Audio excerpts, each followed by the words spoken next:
Please answer me.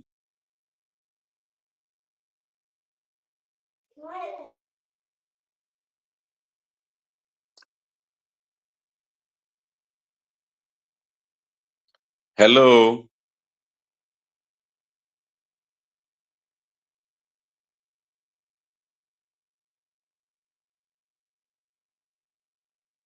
Hello.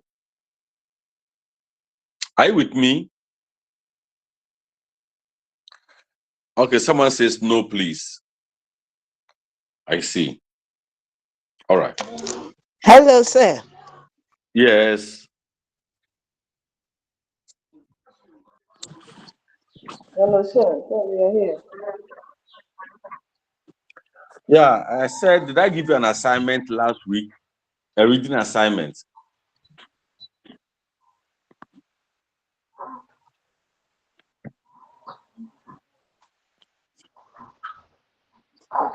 Anyway, it's I think you don't want to respond. So let me go on talking. Right. So we started with the lyric poetry. We looked at the major definitions of lyric poetry. We talked about the types, and maybe today we will just run over the introduction, the characteristics, and then move on. Please, did we start with the lyric poetry?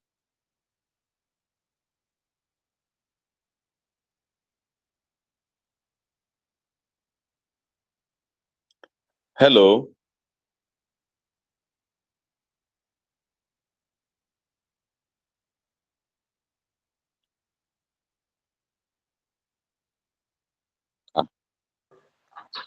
Hello, sir. Yeah, nobody's minding me. I'm talking and nobody responds to my questions. I already talked about the line, so I don't know whether we reached there or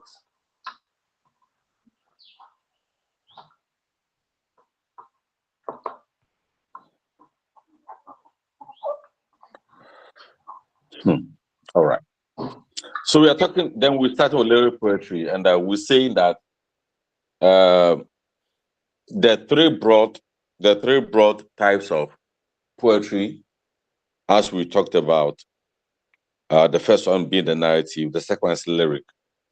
And by lyric, we are referring to any kind of poem that can be sung, either accompanied by musical instruments or whatever. And I remember I made mention to the fact that the Psalms in the Bible were all composed on lyre, Lyre.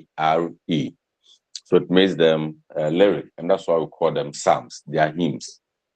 Verses or poems that express intense emotional feelings of a speaker is what we call lyric poetry. So unlike the narrative where the story dominates, in lyric poetry, the focus is on emotions. So musicality is crucial in heightening the emotions of the speaker in lyric poetry.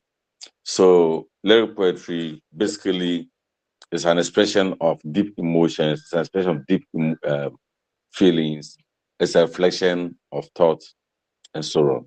That's lyric poetry. Uh, it's mostly about general life.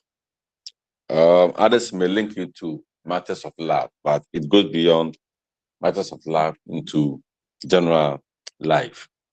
Good. Now, a quick distinction between lyric poetry and then narrative poetry. One, who said, whereas lyric poetry lives on emotions within the stories they tell, narrative poetry focuses entirely on the story. Narrative poetry focuses entirely on the story. Lyric poetry looks at the emotions more. Per universality, lyric poetry may have universal appeal more than narrative poetry. Narrative poetries are limited to social context. They are limited to social context. But then, since lyrical poetry looks at feelings, emotions, and so on, it has that universal appeal. Two, lyric poetry. Lyric poetry focuses. Lyric poetry focuses on the content of the story, but then lyric poetry focuses on the song-like nature of the story, whereas the narrative poetry focuses on the story itself. We said that one already. Now, in terms of structure, lyric poetry is a bit short than the narrative poetry. But once again, we'll say that with the narrative poetry, some are very short. For example, if you look at the ballad, it is short. But if you look at the metrical tales and then the epic, they are very long compared to lyric poetry. So to say that in terms of structure, lyric poetry is relatively shorter. Now, lyric poetry takes a form that makes it melodic, So we can see that the tools or words that are used in lyric poetry are those that imbues the poem with musicality and heightening emotions. Let's take note of this one too. Lyric poetry expresses thoughts and feelings of the persona, reflect of the persona. Others may say poets, but it is the poets reflecting a persona. The two are the same. Lyric poetry uh, may be short, brief, and then pensive. Brief. So the word is brevity and pensive. Pensive means thoughtful. Thoughtful. Lyric poetry, we said last week that it relies on figurative language and poetic devices such as simile, metaphor, rhyme, imagery, etc. Let me take it again. We said that lyric poetry builds on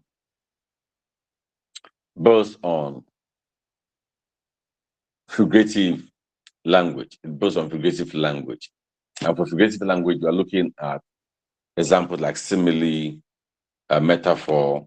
We're looking at sound elements such as the rhyme, the voice, and so on. Talking of alliterations, assonance, all these help to create the musicality of lyric poetry. Almost every type of lyric poetry flows or follows a formal structure that dictates the rhyme scheme, meter, verse, etc. So there's a common statement that we make about lyric poetry, and that's lyric poetry is a manner. It's manner. MANNER. It's manner, not a form. Not a form because if the types of lyric poetry, each one comes with its own form. We shall look at a few examples very soon. And it's usually expressed or composed in a first person point of view. First person point of view. So a few examples of lyric poetry we mentioned are sonnets, elegy, ode, villany, and so on. Good.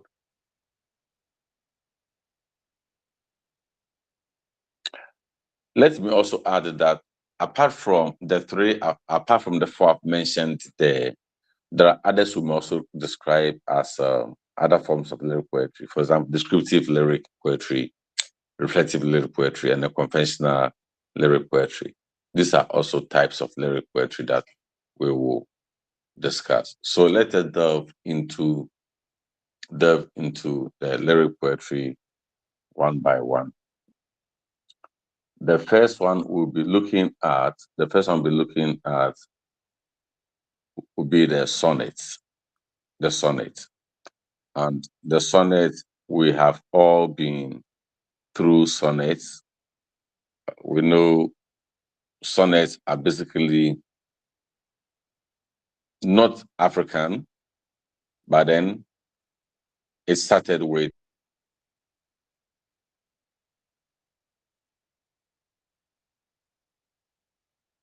Francisco Patriarch started this form of lyric poetry called sonnet. And we also mentioned that the sonnets or the Petrarch sonnets can be called Italian sonnets. It can also be called canzone. And Petrarch had the purpose of writing the sonnet. We said last week that Petrarch's sonnets were addressed to a young woman called Laura. Laura. So initially, the Petrarch sonnet was just a little song in honor of a loved one called Laura. We have also realized that there are some sonnets, Italian sonnets, that have been refined, made better, that do not discuss or address Laura issues, but look at other issues. And we call those sonnets blazing. They are called blazing. Blazon, blazing.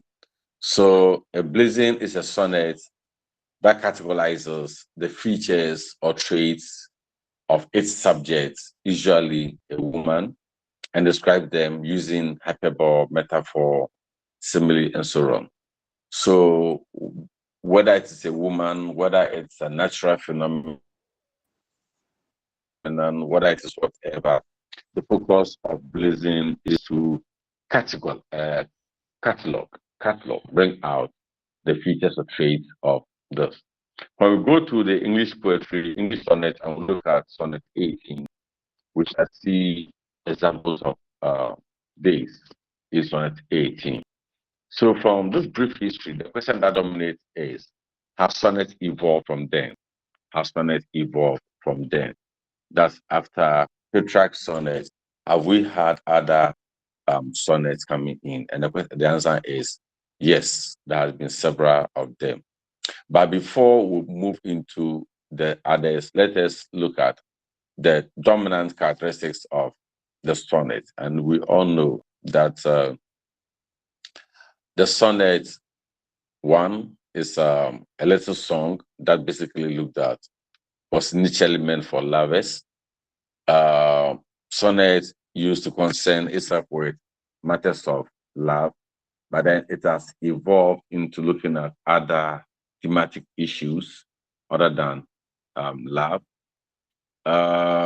Sonnets of all kinds, we are saying that can best be described by the traits that they possess. So we look at the structure of the sonnet, which is faced in 14 lines, but then the internal arrangements the internal arrangements causes distinctions.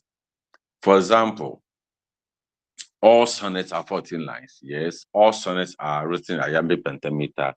That's true.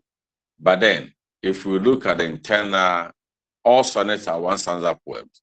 If you look at the internal arrangement, you realize that there are differences in them. There are differences in the internal arrangement. And the differences is that which gives the unique characteristics to the sonnets. So if we delve deeper, one, we have said the sonnet is 14 lines. Two, we have said the sonnet is written or composed in iambic pentameter.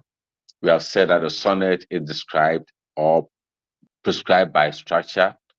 That's all types of sonnets will have some defined structures that they follow. We have also said that the sonnet expresses a single concentrated idea or thought. If it's about a tree, it's about a tree. If it's about a woman, it's about a woman. If it's about love, it's about love. If it's about immortality, it's about immortality, and so on. We have also said that sonnet is highly personal and therefore concentrate on the persona's feelings, personal, and concentrate on the persona's feelings, emotions, and experiences about the loved one, object, etc. So it is a lyrical poem, and as all lyrics are about the persona's feelings, emotions, sonnet also falls within that context. Thematically, we have said that the sonnet concentrates on issues of love, joy, sadness, death, immortality, brevity of life and transience of time, and so on. By brevity of life, we talk about shortness of life. By transience of time, we talk about passage of time.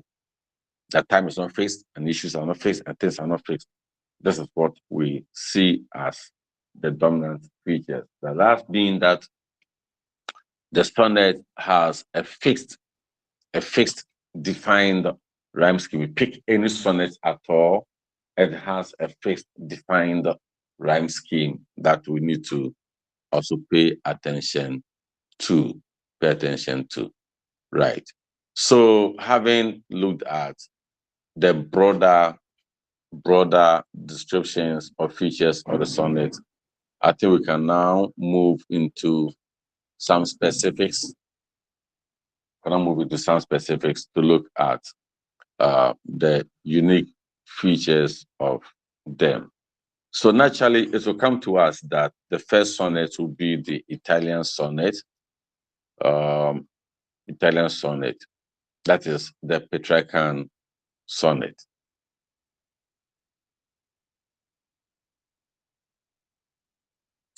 Right. Now, we will first look at the structure of the Italian sonnet.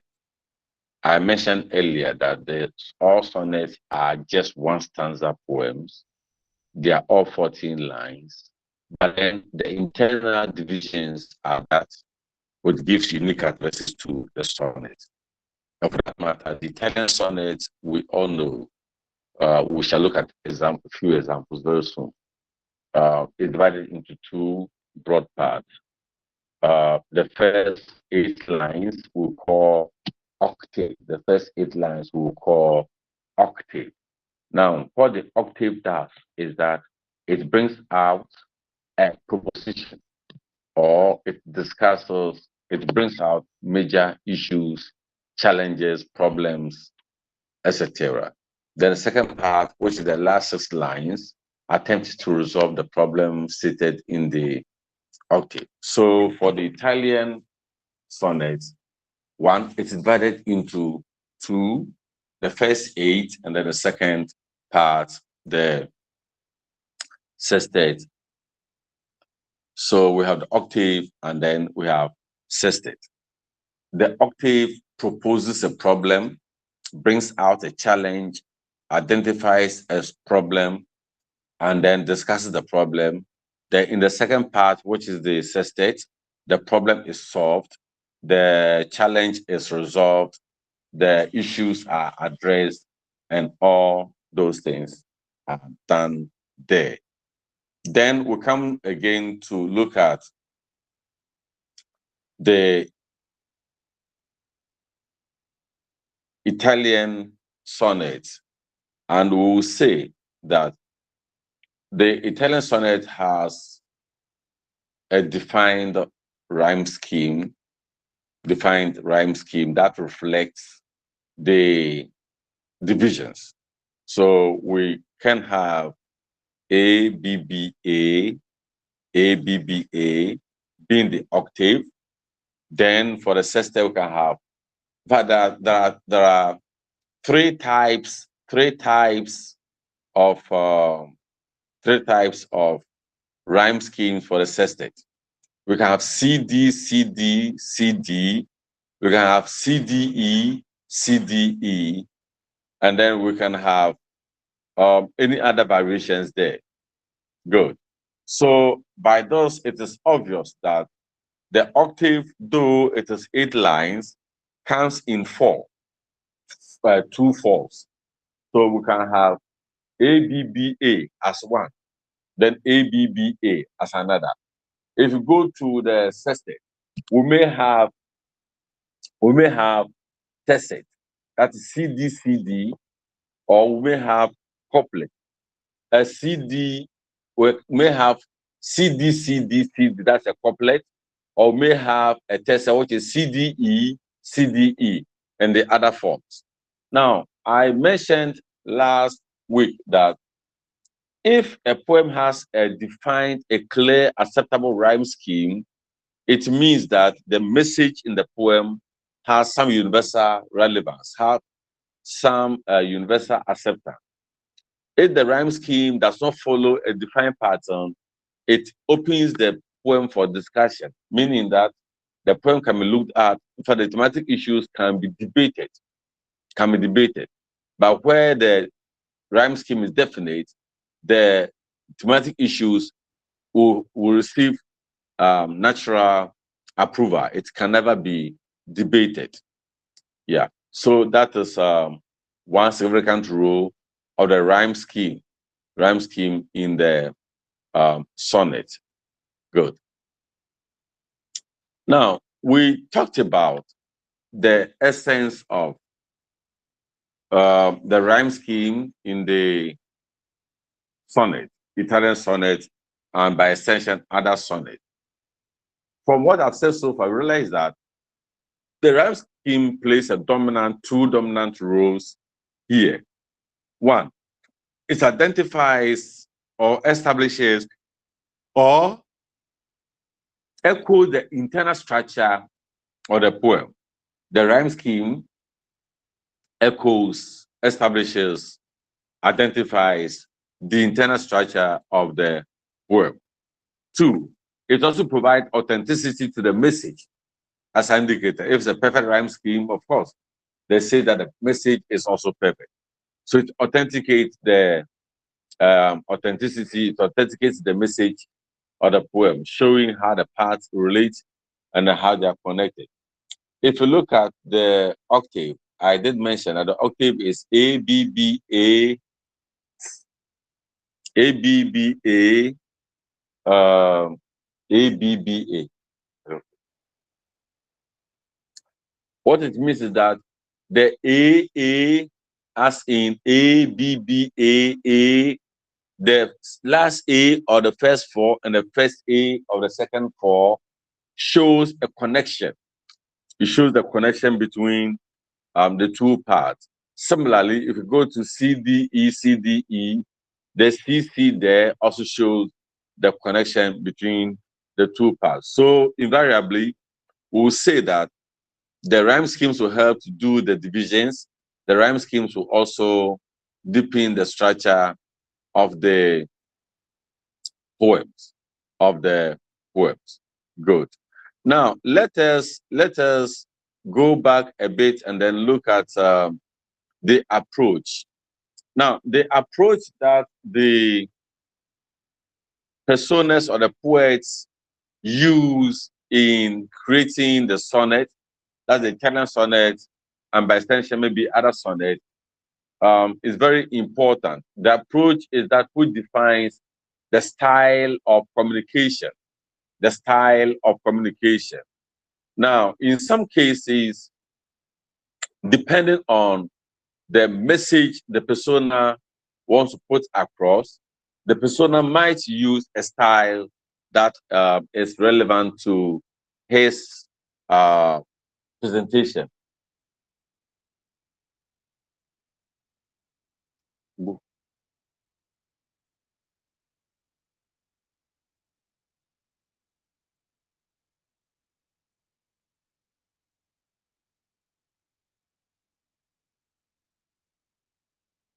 Sorry. So the style is different from different per the subject and the topic the persona wants to employ in the poem. But then the commonness we can identify is the internal monologue. By internal monologue, we are looking at a situation where the persona speaks as if he's speaking to someone in a poem. It's a kind of dialogue.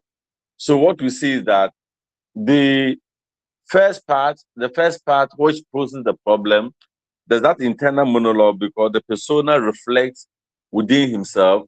Then in the sestet, the persona engages in a conversation to resolve a problem. So by this, it gives a kind of reality to the poem. It gives a kind of reality to the sonnet. Let's get an example here. That's an example I can read to you. If you can assess it? If you can assess it, please assess it. I don't know whether we read it the other time, but then let's see if we can assess it. The poem is titled, When I Consider How My Light is Spent. When I Consider How My Light is Spent. And this poem was composed by a man called John Milton. John Milton. John Milton is an Englishman, an English writer, prolific writer, a strong man who helped in the creation of the English language, the development of the English language, and so on. So, John Milton. Now, the poem, When I Consider How My Light is Spent, I'll have my days in this dark world and wide, and that one talent which is death to hide, lodged with me useless, though my soul more bent to serve there with my maker and present my true account, lest he returning chide that that God exactly does God exact day labor light denied. I fondly ask, but patient to prevent. By patient to prevent. Now, this is the first part of the poem, the octave of the poem. And you agree with me that this octave of the poem poses a problem, which is an internal monologue, the persona reflecting on his own challenges, his own weaknesses, the fact that he cannot serve God better because of his blindness and so on. Then a sestet comes in. The sestet, I'm reading. That mama soon replied, God does not need either man's work or his own gifts. Who best bear his mad yoke, they serve him best. His state is keenly. Thousands at his bidding speed, and post o'er land and ocean without rest. They also serve who only stand and wait. Now, if you look at the second part of the poem, it is very obvious that the persona is doing a dialogue with someone. Though in this context, the someone is not heard, is not seen, but then there's dialogue there because one said there's a response and so on. So we see that the structure of the Italian sonnet is not just about the octave and a sestet, but then the octave has something unique that it does, and the sestet also has something unique that it also does. We have seen that. Now we have said that the approach used is also very important because we have seen this poem that the octave uses internal monologue, whereas the sestet employs dialogue for communication. Right. So if we continue, then we'll say that, as I mentioned earlier, the approach depends on the content or the message that the persona wants to put across.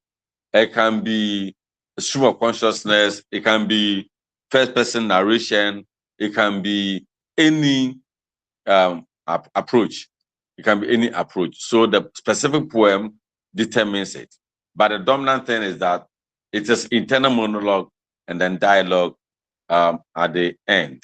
Now you also realize that the persona, as we indicated, the persona makes use of personifications, makes use of allusions, biblical allusions, makes use of consonants, similes, metaphor, and several other figurative expressions in the poem. The basic problem of the poem, which is how my light is spent, is a metaphor.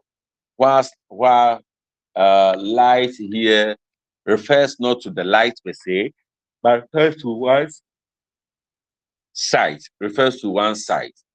And the person believes that if one cannot see, that the person's light is gone. The person cannot do anything meaningful, right? So, as a Christian, as an Englishman, we see this issue of the metaphor, which hides the physical blindness, but then pushes us into imagination of darkness. Yeah, imagination of darkness. So, figurative language is also used strongly in this poem. If you look at the poem closely, you also see that it follows the rhyme scheme A B B A B A B B A A B B A. This one goes with C D C D C D. Yeah, and that also reaffirms the fact that the message in the poem is perfect. It's perfect in the sense that we don't know why we should be Mr. A to be able to do what we want to do. But then if in our weaknesses as Mr. C, we're able to do what we intend doing, then of course we have achieved our aims of being part of this world. So that is quickly a look at the Italian sonnet, the fact that Petrarch himself started with a sonnet that aimed at adoring, worshiping Laura, and then went to the another type of sonnet, blazing, which looked at other things uh, other than Laura, and then we have come to the fact that the sonnet can look at other issues, not just about love and sorrow. So let's look at the next one. Let's look at the next type of sonnet, which may be the English sonnet, also called Shakespearean sonnet, and so on. Now, as the name implies, the English sonnet is called Shakespearean sonnet because when Shakespeare started writing, most of the books we claim, plays we claim he wrote were invariably picked from somewhere and adopted in his name. The same with the sonnets. We know Shakespeare has 154 sonnets to his credit. But then the history is that he went into Italian sonnets, picked them, and then translated them, some of them into English, and he also composed some to that. And Shakespeare's sonnets usually would treat issues just like the Italian sonnets, but with a bit of expansion, issues of love, issues of death, issues of immortality, issues of nature, beauty, the processes of developing uh, matters of life, and so on. So Shakespeare seems to broaden his concept of themes in his poem. Now, we have attributed the English sonnet to Shakespeare because the adaptation was done and he popularized this kind of poem.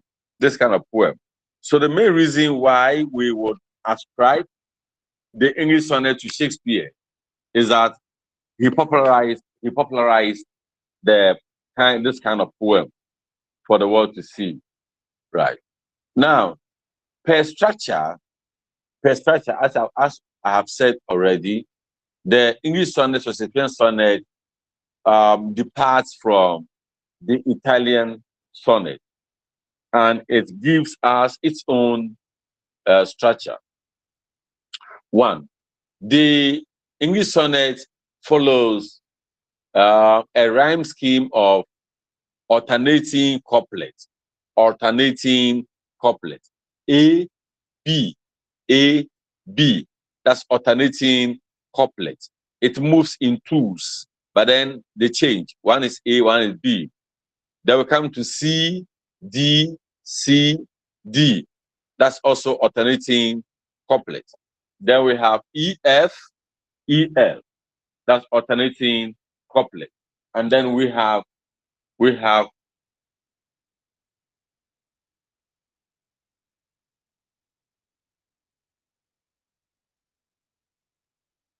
then we come to the last bit, which we call couplet.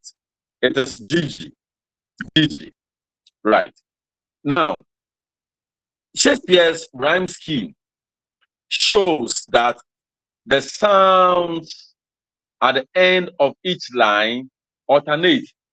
So we can have they, then we have something else, then the A will come again, then something else will come in that order for the first 12 lines.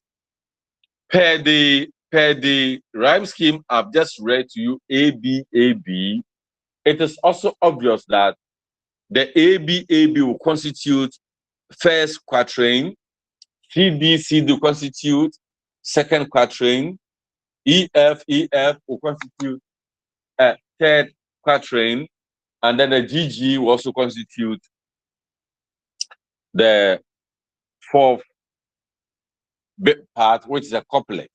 So, though the English sonnet is one stanza poem, it is divided internally into 4 parts, 3 quatrains and 1 couplet. 3 quatrains and 1 couplet. Now, the quatrains are in alternating couplet, and then the couplet is just 1. The couplet is just 1. Within the quatrains, we also have other internal structures. We also have other internal structures. And once again, I'm saying that the structure of the poem contributes to the message it puts across. The structure of the poem contributes, it enhances, it foregrounds, it deepens the message it puts across. So, 1, the first quatrain is in 2 parts. The first quatrain, the first alternating couplet makes the proposition. Let's take note of this one, that the English sonnet does not bring a challenge. It describes, it gives exposition on issues. It doesn't pose a problem, doesn't give a challenge, doesn't give a situation for discussion. No, it just presents an issue. We read through it and we say, oh, that's right, that's all. So the first 2 lines will introduce the message. So it will say, for example, oh, you're so beautiful. So should I compare you to a summer's day? That's the proposition. Then the next 2 lines will explain the proposition. The next quatrain will talk about it further, and the last quatrain will talk about it further, and then the last 2 lines will say, yes, what has been said is perfect. So the internal breaks, the internal quatrains, they break along thematic issues. They break along the development of thematic issues. In some cases, the divisions are also earmarked by punctuation. So we can have A, B, A, B, and the punctuations will come to show that this is one quatrain. C, D, C, D, a punctuation will come to show that this is another quatrain, and so on. Then when we come to the last 2 lines, then there's a firm conclusion with the full stop. There's a firm conclusion with a full stop.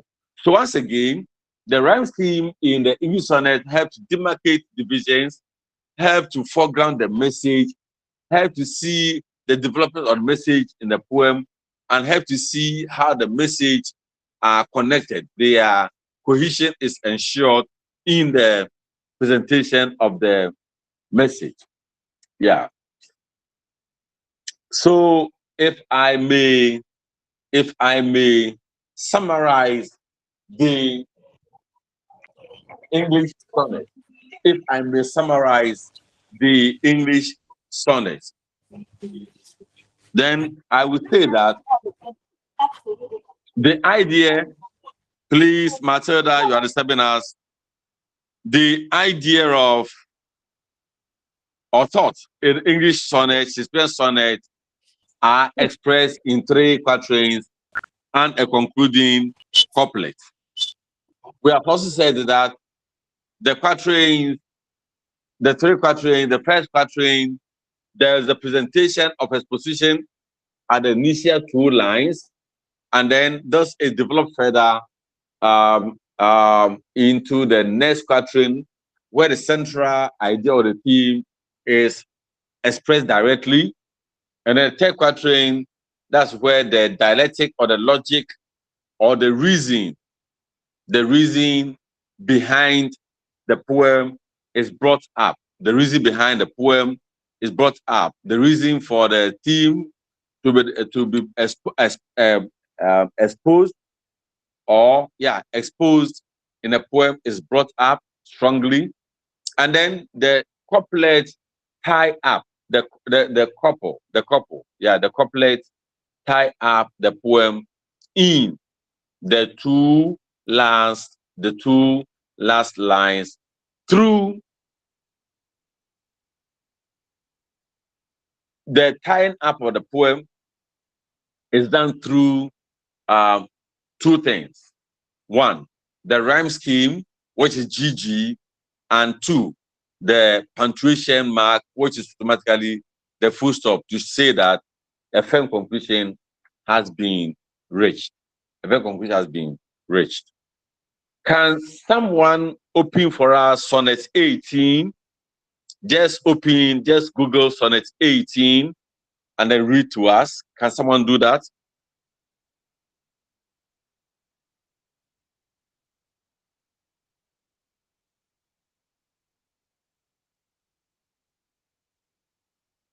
Can we have someone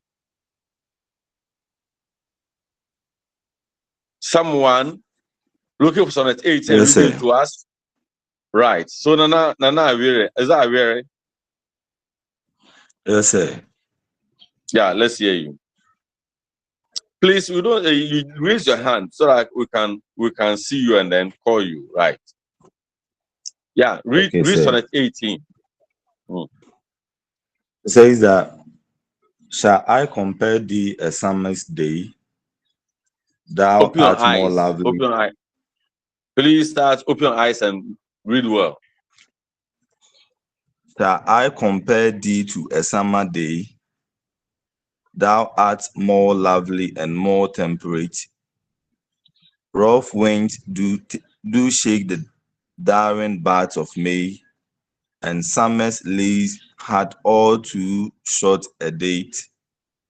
Sometimes too hot, the eyes of heaven shines, and often is his gold complexion dimmed.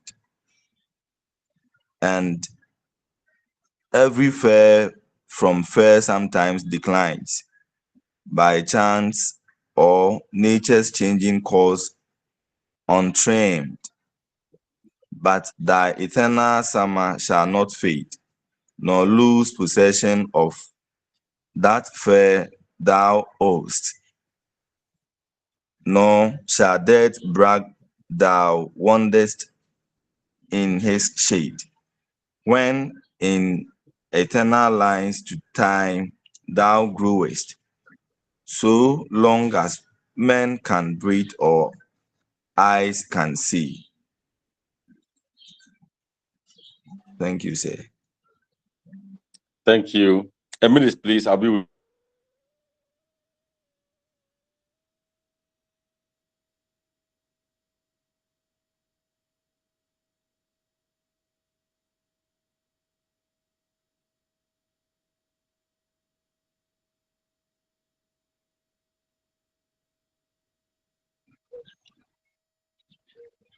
The 14th line didn't come on. You didn't read that to us.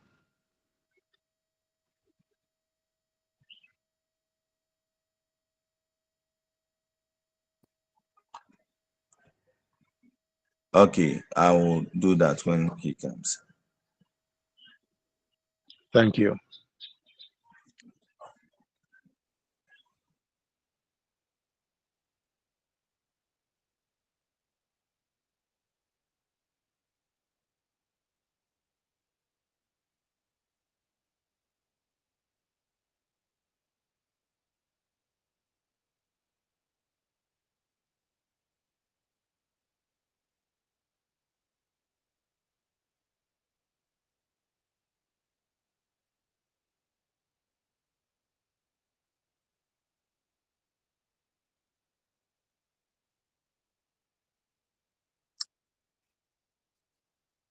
Yeah, hello. So let's, sorry, I had a discussion somewhere. So let's continue. Yeah, from what I read to us, I believe most of you have also read it, open and read. One,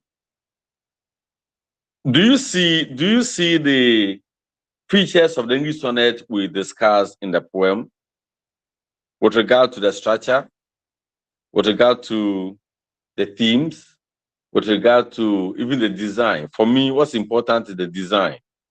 That Shakespeare decided not to follow the basic thing of all the lines aligning at the right margin, but then pushing the last two in a bit so that it will stand out clearly for everyone to know that these two are there to do something very special, something very special.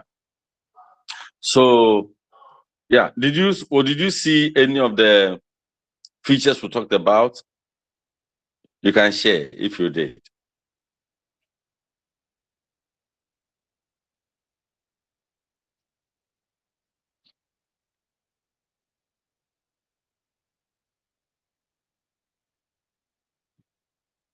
Yeah, Mark.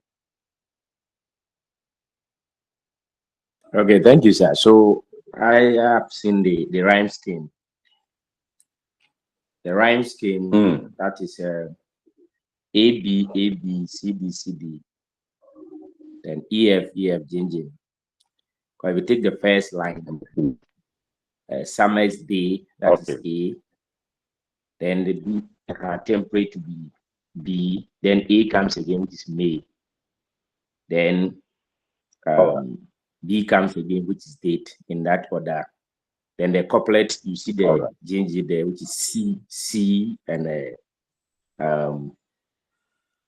D. So that will form the couplet, which is GNG. Thank you. All right. Thank you. Thank you. Now, the first quatrain, do we see the proposition there? Do we see that the persona throws in a rhetorical question, and based on that, he follows with a discussion? So, shall I compare it to a summer's day that's more lively and more temperate? Then, so one will ask, what is this for? And he goes on. Rough winds do shake their darling birds of May, and summer's leaves had all too short a date. Sometimes too hot the eye of heaven shines, and often is his gold complexion dimmed, and every fair from fair sometimes declines by chance or nature's changing course untrimmed. But thy eternal summer shall not fade, nor lose possession of that fair thou west. Not shall death brag thou wanderers in the shade, when in eternal lines to time thou shalt grow, so long as men can breathe or eyes can see, so long live this, and gives life to thee. So you see that he starts with the proposition in lines 1, explain the position, gives more reason to proposition in line 2, and then start the discussion of comparing the object of praise to summer, attribute of summer. That yes, in summer is beautiful, that's fine, but then the darling buds of summer may fade, may shake. Two, summer does not live so long. It's short. It's so beautiful, but it's short. It has a very short period. And then sometimes, even in summer, the sun can be so hot that we cannot even look at it. Sometimes the golden complexion of summer can be dimmed. When the sun is up there, it looks golden. It can be dimmed and it can go away. But you, that object, your eternal summer, that is your beauty, shall not fade. It will never lose its fairness. Death cannot even brag that it has stopped you from being beautiful. And time will not even take it out. So long as your beauty is written and described in a book and kept somewhere, so long as people read, your beauty lives. And that's a statement of truism. That's a statement of truism. Truism in the sense that we will all live once upon a time, and we all die and go away with time. But then anything that's written about us, so long as those things are read, we keep living. So long as things are read about us, we keep living. So in writing, permanence is achieved.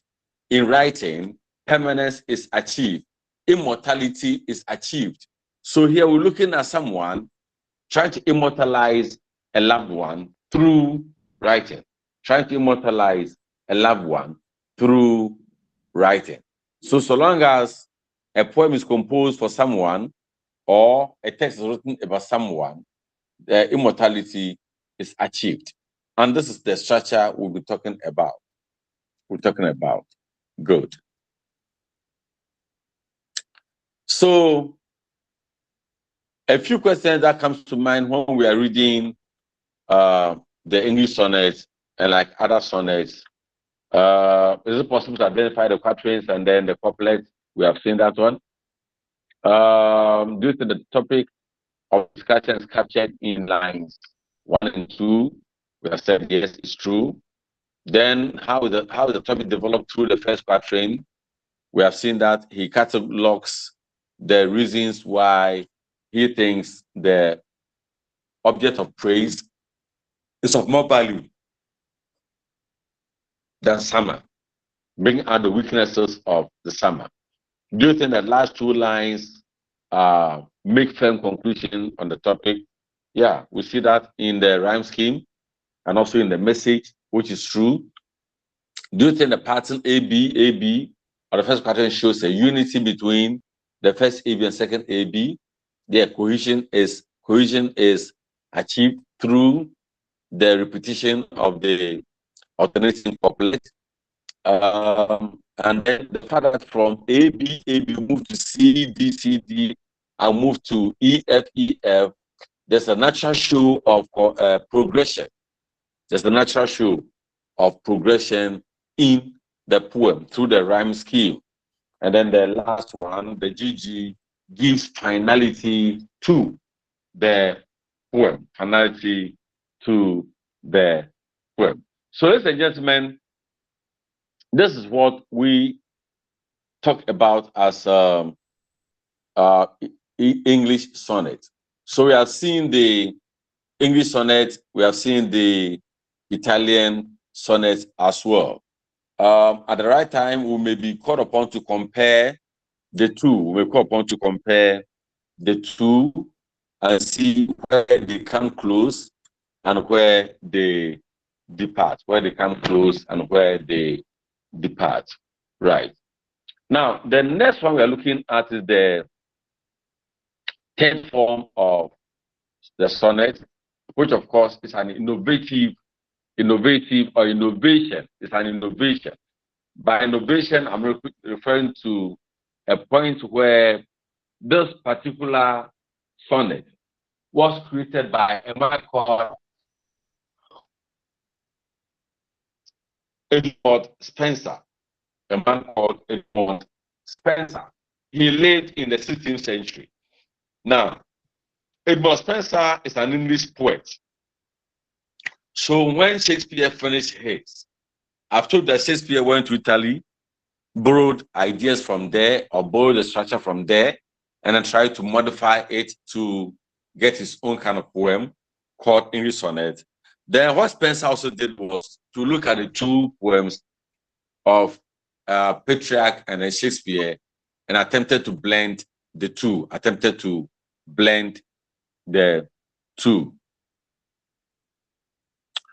Yeah. So his is also an adaptation of the two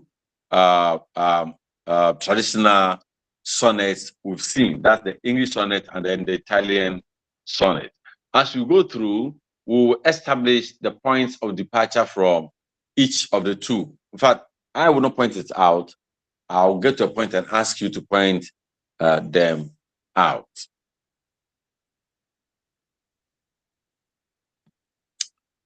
So, one, the Spenserian sonnet has 3 quatrains and a couplet.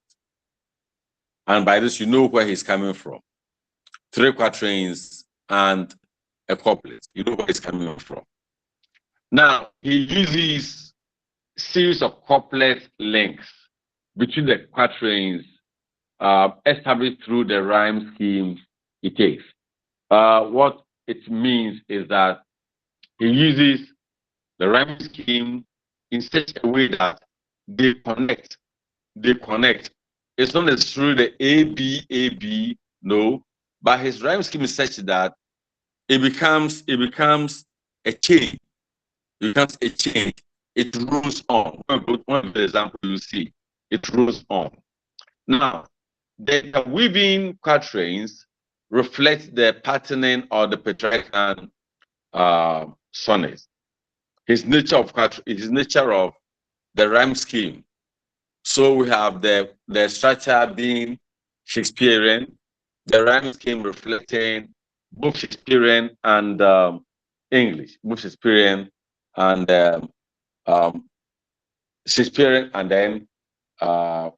Petrarchan. Good. The interwoven quatrain represent the Spenserian sonnet as an implicit reorganization of the Shakespearean sonnet into couplet. So Spenser, through such structuring, aims at reducing the excessive pressure placed on the couplet and the resolution of foregoing argument. We have mentioned that in the English sonnet, we have the first quatrain, second quatrain, third quatrain.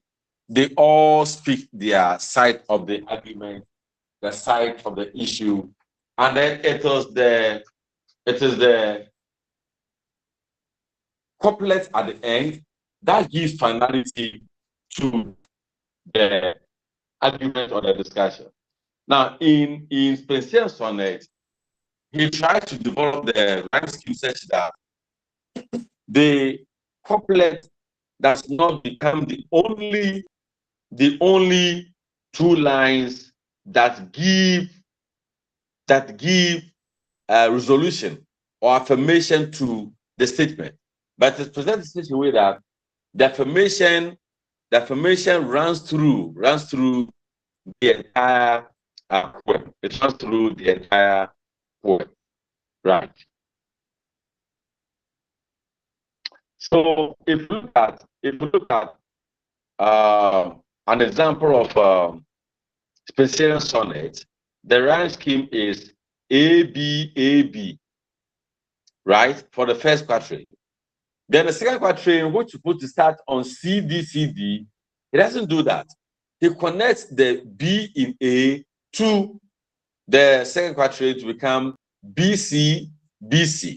And then when you go to the third quatrain, he picks the C from B and connects it. C, D. And then he ends on E. So realize that instead of having A, B, C, D, E, F, G, he reduces the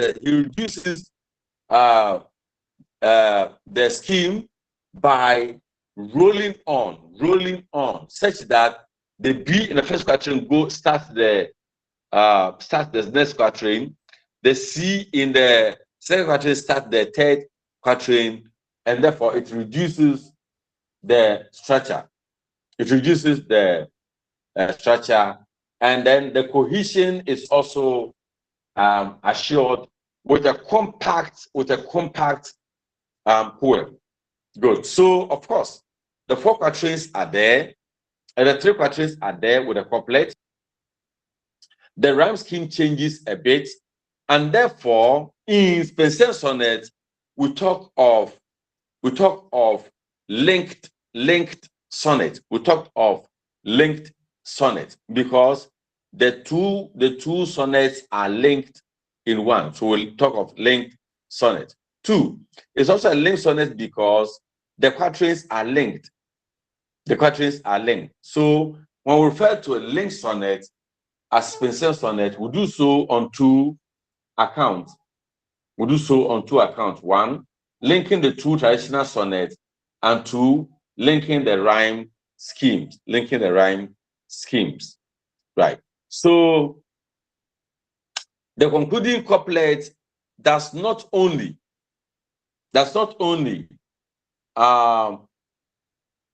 conclude the message, but then it also summarizes the message. It binds up the sense of the poem and gives an affirmation to it.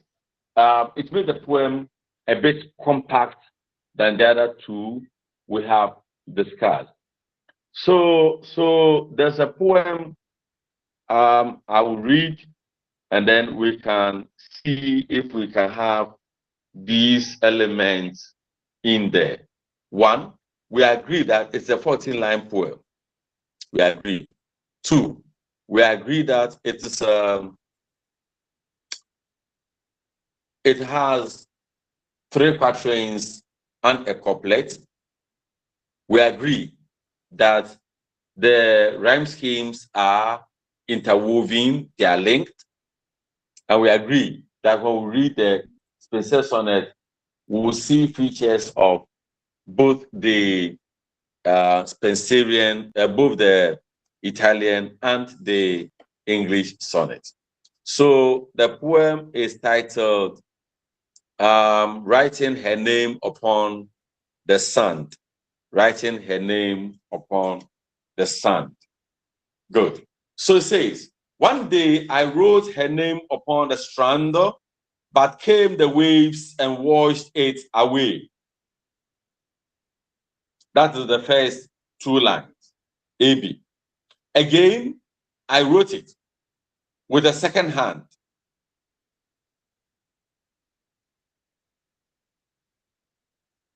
But came the tide and made my pains his prey.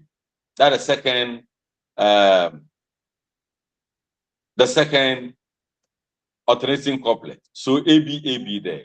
Now when we go to the next line, it says, vain man, she said, that does in vain I say. Now you see that I say here goes with away, pray. So the C is repeated, and the B is repeated into the next quatrain. So a mortal things so to immortalize, for I myself shall lie to this decay, and my name be wiped out likewise. So in the second quatrain, we have the C, D, we have the B, C, B, C. The next quatrain, let's go. The next quatrain we have, not so, quote I, let base things devise, to die in dust, but you shall live by fame. My best, your virtues rare shall eternalize, and in the heavens write your glorious name.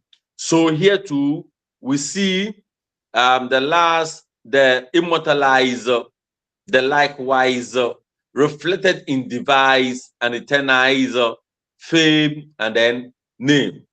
And then we have the last two lines in where, when, as death shall all the world subdue, our love shall live and later life renew. So due, new.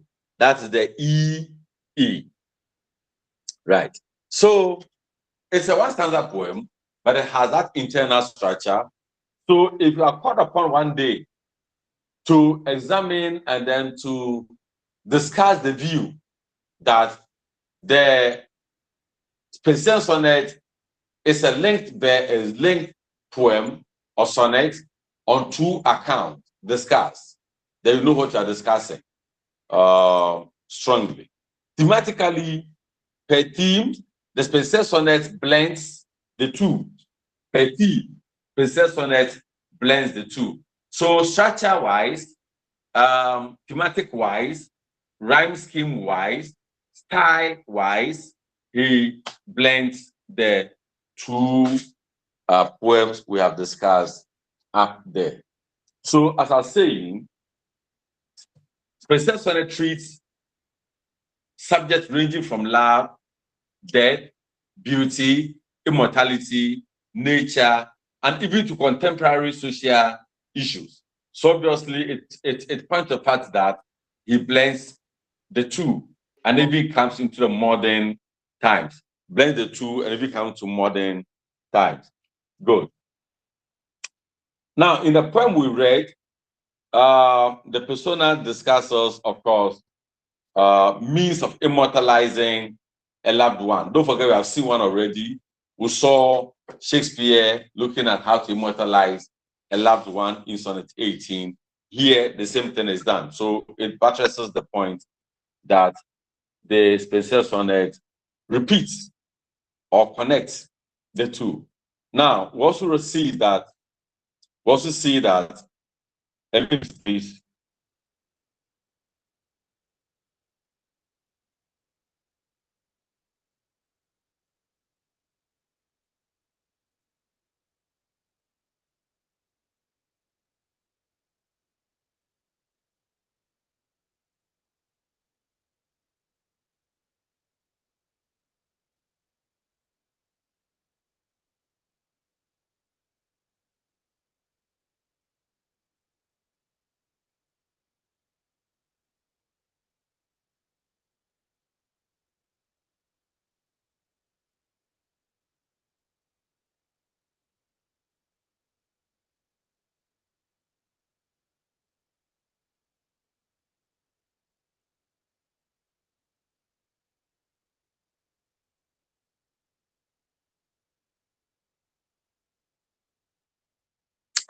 Sorry for the disruption. Let's continue. So the issue of immortalizing a loved one is reflected. So there's a linking thing there. Thematically, he links. 2, he opens the discussion in line 1 and 2, and then echoes it in the next 2 lines, just like Shakespeare. Then 3, the second stanza states the main theme directly in line 6 and gets it developed along the structure till the couplet gives a logical conclusion. So you can see that thematically, the Spencer sonnet relies on Shakespeare style, and then also adopts some element of the Petrarchan style. Per the approach or presentation, as I mentioned earlier, it depends on the subject matter and then also the style of the poet. Of course, if he's adopting Shakespeare and then Petrarch, he may go their style, but definitely he also introduced some personal styles into it. He also introduced some personal styles into it. So the poet employs one multi-perspectival approach in the poem we read. What's multi-perspectival approach? 1, unlike the Italian poet sonnet, where we saw internal monologue and the dialogue, internal monologue in the octave, and then dialogue in the sestet, and so on. Here he employs a number of them. One, he uses the first person narrator who interacts with the reader. So there's the first person narration. Good. Then two, he comes in with a dialogue. Between the persona and the personified wave. Don't forget that he goes to the seashore, he writes in the sun, then the wave comes to clean it. He writes it again, the wave comes to clean it, and then the wave tells him, you human being cannot do that, you cannot immortalize a human being. Right. So he does that. In the second quatrain, he introduces dialogue between a persona and a personified wave. So there's personification there. Then the dialogue also introduces a clear debate in a poem. But then in the final instance, the persona wins in the couplet. Wins in the couplet. So you see that he doesn't use just one approach. He blends the approaches. If you come to his choice of words, this is influenced both in Shakespeare and then in Petrarch, just like in Spencer's time. The choice of words of every poem, every writing is determined by the period of writing. Today, if you write without that thing, nobody will read it. People will not be happy with you. Good. So the choice of words, diction, reflects the period of writing.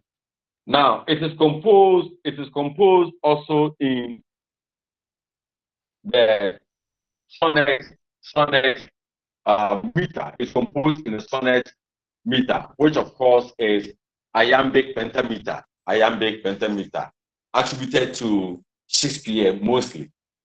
The sounds in the poem is crafted to make the poem musical because it is a sonnet, to evoke emotions because it's a sonnet, and then the use of figurative language, as I mentioned. We have metaphors, we have personifications, we have irony, we have all these. So all these reflect the sonnet as a lyrical poem. Let me also mention that apart from these traditional sonnets we have seen, there could be other sonnets, because the structure can be adopted and used differently. In Africa, we have a type of poem we call negritude poem. And for me, I've always said that the negritude poem is, of course, a sonnet. The negritude poem is a sonnet because it also discusses issues of love, employs all the attributes we have talked about in a sonnet.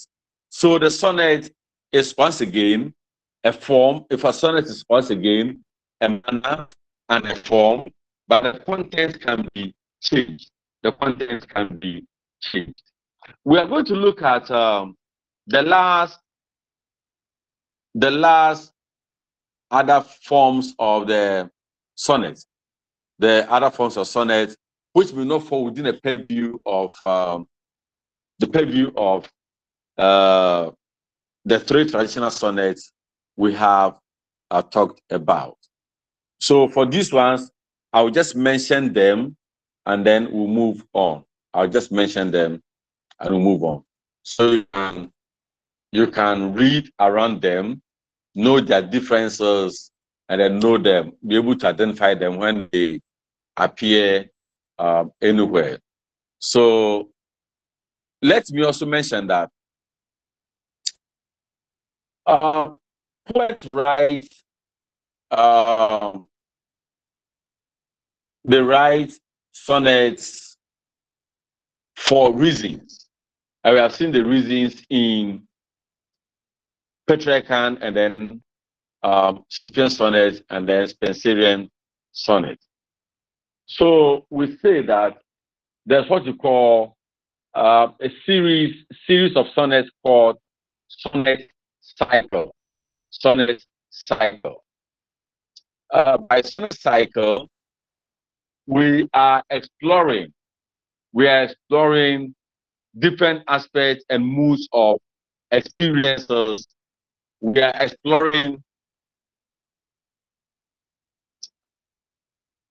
feelings in details, and then we are recording vicissitudes of life. Recording vicissitudes of life.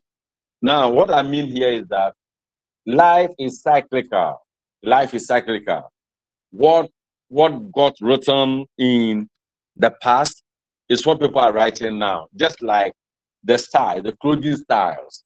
Today, I'm told the baggy, the trousers with a big tail has come back. So if the leg of the trousers is that small, as we used to have about 3, 4, 5 years ago, now it has changed. It has now changed. So the sonnet cycle means that it goes and comes, the star gets revolving, and so on. Gets revolving, and so on. Now, the first type of sonnet we are looking at is caudate sonnet. The caudate sonnet. By caudate sonnet, we are referring to one, a sonnet that also has 14 lines, just like others, just like all other sonnets. It is attributed to a French man called Francesco Bemi. Francesco Bemi. The main purpose of this kind of sonnet,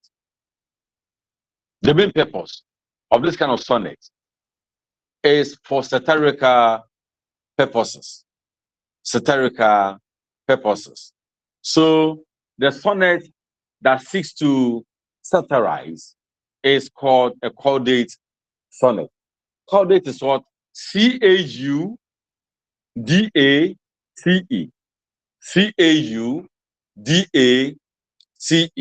Caudate sonnet. And the father is a sonnet, comes in 40 lines, as I've said. There is the structure has a bit of a difference. There's what you call a coda or a tail. A coda or a tail, generally in the shape of a half line, is added. So when we see a caudate sonnet, the lines may be the same, with one that is shortened. Sometimes we can have more than one codas, as in the short lines. A good example of a coda is Milton's poem titled "On the New Forces of Conscience Under the Long Parliament." On the new forces of conscience under the Long Parliament. So you realize that the title alone makes it satirical. The title alone makes it satirical. And this poem has 2 codas. Now, it implies that they may have more than, it is normally 14 lines, but then if they have 2 codas, it may sometimes have a bit of structural difference, So the major thing in the caudate sonnet are: 1, they are mainly for satirical purposes. 2, they may have a coda or coders. The coda is C-O-D-A. C-O-D-A. The next type of sonnet we're looking at is continuous or iterating sonnet. Continuous or iterating sonnet. Now, let's make this caution or share this caveat. The caveat is that the sonnet, coded sonnet, continuous sonnet, or whatever, may feature in Shakespearean sonnets, or may feature in Italian sonnets, or may feature in Spenserian sonnets. So we can look at Spenserian sonnets and then describe it as, oh, this is coded sonnet. We can look at Shakespearean sonnet and say, oh, this is a continuous sonnet. For example, if you have time, you can look for sonnet 135 by Shakespeare. Shakespeare sonnet 135. And we agree that it is a continuous sonnet or an iterating sonnet. What is iterating sonnet? Let me share a few things with you. Now, this sonnet is not very different from the common type of sonnets we know. It varies from them in one respect. And that respect is that the rhyme scheme changes. The rhyme sounds occurs throughout the sonnet. So the rhyme scheme will change. In the same sounding word or words, if the same sounding words or words occur in the rhyming for a number of times in the lines, then we'll say that the sonnet is continuous sonnet. Continuous because the rhyme scheme continues. The rhyme scheme continues. Now, it is not important that the same sound word will occur in all lines and rhyme, because you may have the context, the environment determining how a word will have to be pronounced. Now, if such a sonnet is read backward, we may call it a retrograde sonnet. Now, one thing about continuous sonnet is that we can read forward, we can read backward. The words are forward, the words can also be backward. If we read forward, we'll talk of continuous or iterating sonnet. But if we read backward, then we are talking of retrograde sonnet. There's another one called a chained or linked sonnet. Chained or linked sonnet. In this form, the last word of the following line, the last word of the preceding line, become the first word of the succeeding line. So the last word of line 1 become the first word of line 2. The last word of line 2 become the first word of line 3, and so on.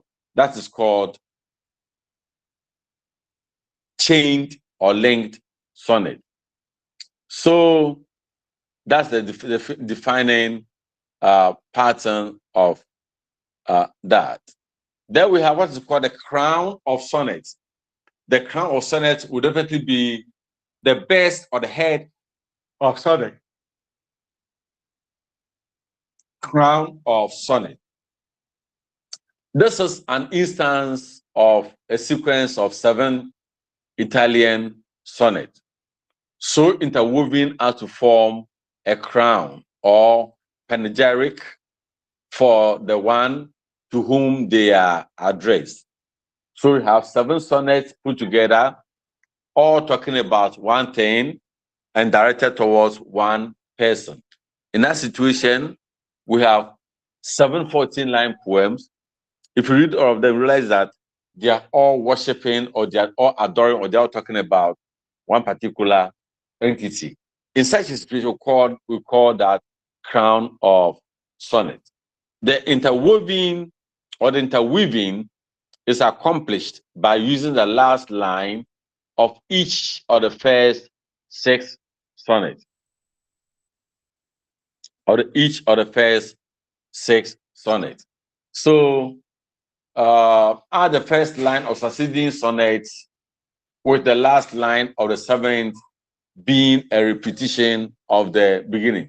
So what we're saying is that it's a crown of sonnet. And since a crown is a round thing, it doesn't have a break. So the last word or the last line of the first sonnet become the beginning line of the second sonnet. The last line of the second sonnet become the beginning line of the first sonnet, and so on. Then on the seventh sonnet, all the lines come together, right? The 7th sonnet is a selection of lines from the 6th sonnet for that composition. Good.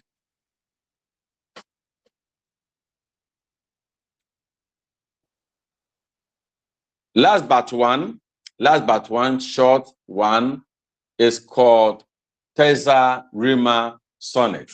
Terza means what? 3. Terza means 3. Terza means 3. And in this one, the rhyme scheme of this sonnet is ABA, BCB, then CD, CDC, D in that order. So they move in 3: ABA, BCB, and so on. That's the terza. And that's the defining property of this poem called terza, TERZA RIMA, terza rima, terza rima. Now, the effect of the repeated middle element in the next 3 is to show a connection, linkage, just like we saw with the Spenserian sonnet. The last one is tetrameter sonnet. And in the tetrameter sonnet, the verses are octasyllabic. That's 8 syllables. 8 syllables in the tetrameter. That's all. So the defining thing here is that tetrameter sonnet has 8 syllabic tetrameters, not like the iambic pentameter of Shakespeare. For example, sonnet 145 of Shakespeare is a tetrameter sonnet. Right. So what's the time? So it's 8:40. Yeah, the time is 8:40. Yeah, 8:45. Good. Yeah. So we are done with the lyrics. I wish that when we come back, let's break for about 20 minutes. So we come at 9:10, and then we'll continue with the other forms of lyric poetry. Right. So let's break. We'll come back.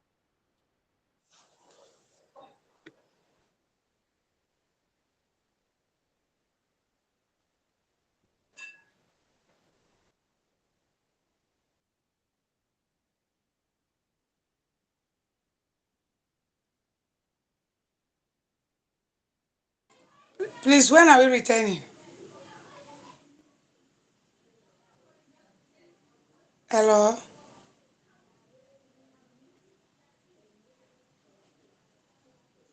Hello?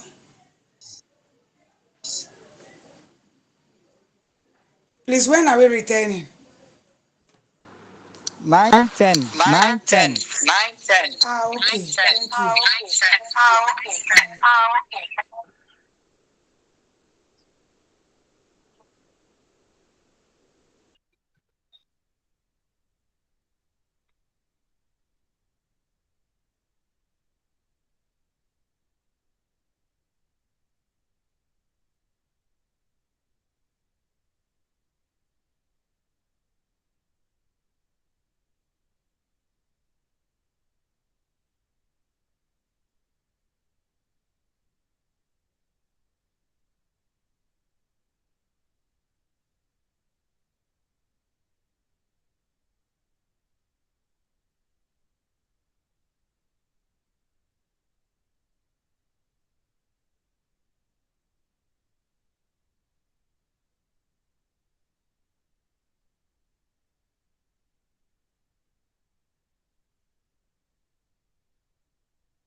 Hello.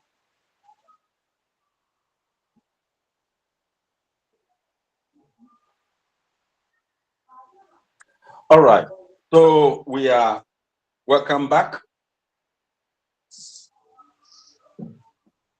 Please, is there any question on the what we did, the sonnet, before we go to the next topic? Any question on the sonnet?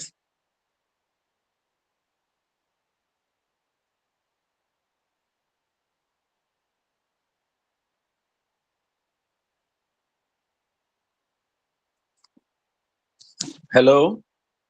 Are you with me?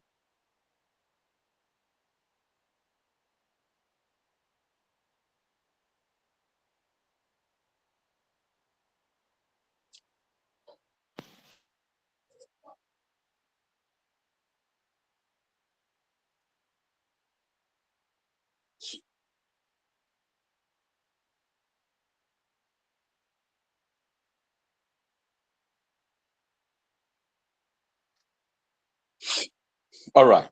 It appears you have no questions, so I may have to start.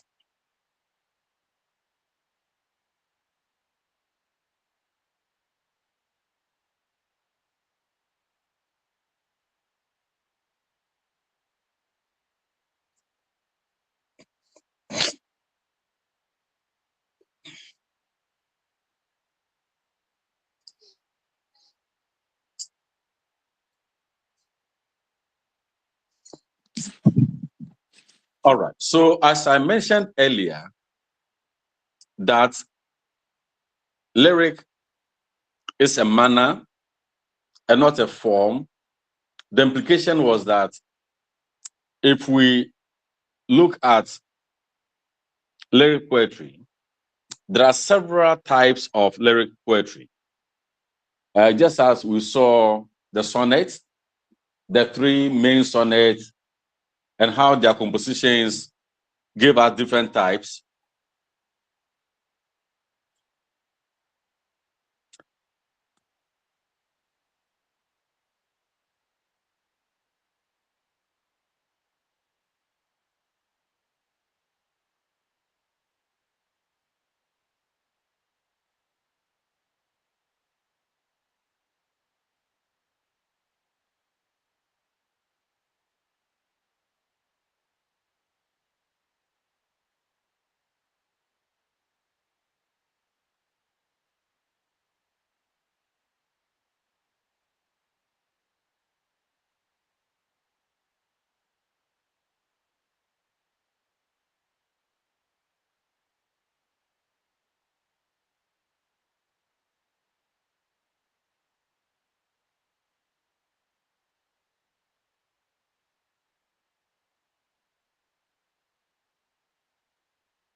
Yeah.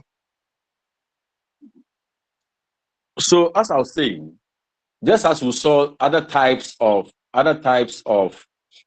the sonnet, so do we have other types of the lyric. So apart from the sonnets, we'll have others like the elegy, which is a crucial poetic form that has lived on for a very long time. So we will start our discussion with elegy. We'll start our discussion with elegy, and we'll continue to the rest. Right. So has anyone an idea on what an elegy is?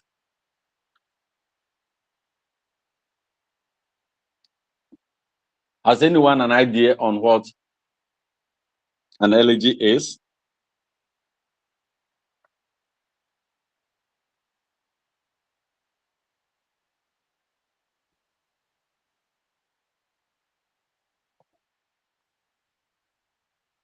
Sir, please, can I talk? Class. Please raise your hand and I will call you. I think that's the order. Okay. Yeah, let's hear you. Okay, an Go elegy ahead. is a poem written. Sir, please, an elegy is a poem written to mourn the dead. Okay. Any other? No. I wanted to say the same thing, but he just said that. So share with us what you Thank want you. to say. Okay, I wanted to say that it's a lyrical poem that expresses sorrow or lamentation, especially for the dead one. Good. So you have gone beyond that. Okay. You have gone beyond what he told us. All right. So let's go on. Gertrude.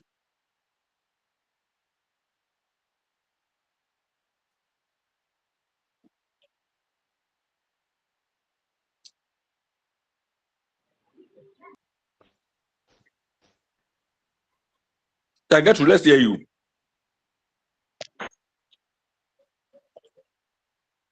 Please, I wanted to say the same. That is a lyrical Yeah, poem so that say it. mourns the dead. Please, it is a That mourns the- lyrical poem that mourns the dead. Okay. Any other?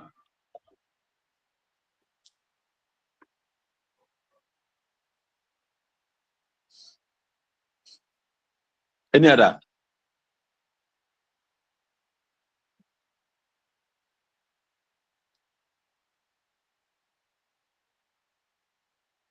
All right. So we will say a number of things about elegy.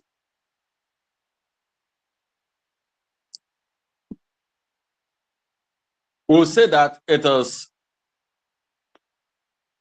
a way human beings try to respond to issues of death, issues of immortality, issues of solace, consolation, issues of expressing sorrow. So when we look at all such poems, we refer to them as elegies. So an elegy is a lyrical poem that is used to express instances of sorrow. Now, others may add lamentations, but we'll come to that one later. So sorrows, especially for the one who is dead. But then it's also a poem that praises both the dead and laments his or her passing. That's not the end. Elegy is a poem that is used to reflect or to have a serious reflection on the loss of a virtue, loss of a value, loss of anything that we consider valuable. When that loss comes in, we talk of, and we express it, then we're talking of elegy. So it's any means of expressing that sense of loss. It may be about a human being, it may be about a personality. When I talk of personality, I'm not talking of a person dying, but then the good virtues of a human being, that's a personality, the attributes.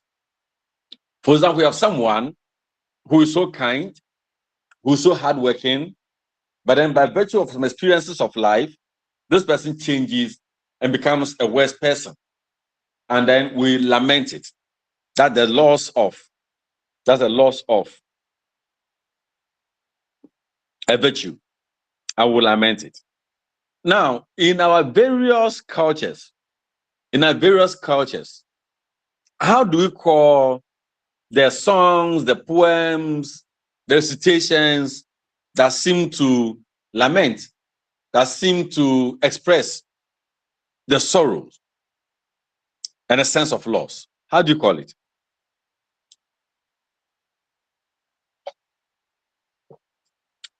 Yes, Francisca. Dead. Yeah, dirge. But I want to get it in your languages.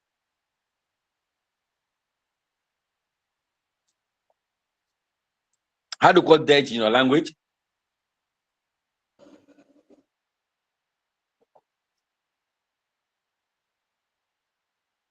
Tilly? Hello, sir. Please, it's in Suye, in Chi. Nsuye? I see. Which one is a jatuo? Which one is that? Sir, So please, be it comes under the Insuye, Eshasie. But Nsuye simply means crying. Sir, please, the In fact, Insuye take is time and the then look dead. for is the The Insuye is the dead. That's the English. The tree translation is the dead, but the Ejacho it comes under the dead. It's a type of dead. so one is a lamentation and the other is elegy.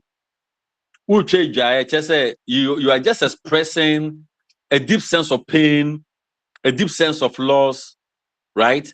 But then elegy goes beyond that. Elegy goes beyond that. Elegy goes into looking at loss of virtues and all those things. So elegy is not just about Nsuye. Yeah.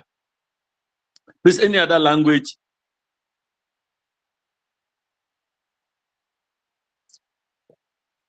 Our brothers in the Volta region, brothers in the north. Yes, Ernestina? Okay, please. I'm a Votarian. And we have Konyi Faha. Konyi Faha. That What is does it mean? like an elegy or lamentation concerning every loss, every kind of loss. That is Konyi Faha. All right. Then under it, All we right. have Avifaha, which is for the dead. Avifaha, which is just for the dead. Okay. That's fine. That's fine. Our brothers from the north?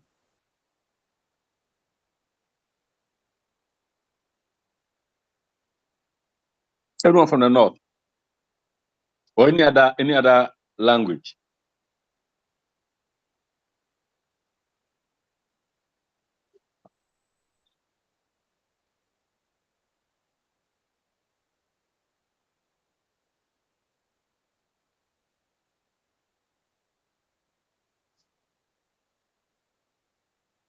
All right. So the point I'm making is that though in the definition of elegy, we make reference to lamentation, there is a disparity between lamentation and elegy. There is a disparity between lamentation and elegy. Yeah. But let's continue. Let's look at a bit of history from a history on elegy. And we are saying that in fact, elegy is a performance. Elegy, like ode, is a performance. And they have been with us since time immemorial, from classical period through to whatever. Now, if you go to the book of Lamentations in the Bible, it's a clear instance of lamentation. If you go to the book of Psalms, there are some instances of elegy there. So it's being part with us as a means of expressing grief, death, mortality, etc. Now, it got a bit changed from the classical period, got a bit changed in the English literature and took on a special meaning. So broadening the concept, the lamentation came in. Elegy is not defined in terms of elegiac meter. It may be written in any meter the poet chooses. The major issue is that it should be able to express this sense of loss, this sense of sorrow, this sense of whatever. Good. Now, the history says that elegy gained popularity during the period of the Romantic poet, like the Wordsworth, John Keats, Shelley, Percy, and the rest. Now, the Romantics modified or reinvented the traditional elegiac stanzas and gave it the iambic pentameter and a quatrain line. So most elegies, contemporary elegies by the Romantic poets are in ABAB rhyme scheme, kind of. It may be long, it may be short, but then it is in the ABAB kind of. And it expresses this deep sense of loss, deep sense of sorrow, deep sense of grief, and so on. There's this poem that you can look for, you write it down, and then you look for it to read. We'll discuss it if time allows. The title is Elegy, written in a country church yard. Elegy, written in a country church yard, by Thomas Gray. Right. Now, what are the defining properties of elegy? Don't forget that elegy is a lyric poem. It expresses that sense of sorrow. So it was characterized by pensive, Pensive, or sad mood, pensive or sad mood. And it's usually characterized by nostalgia or sorrow. Characterized by nostalgia or sorrow. What's the meaning of nostalgia? What's the meaning of nostalgia?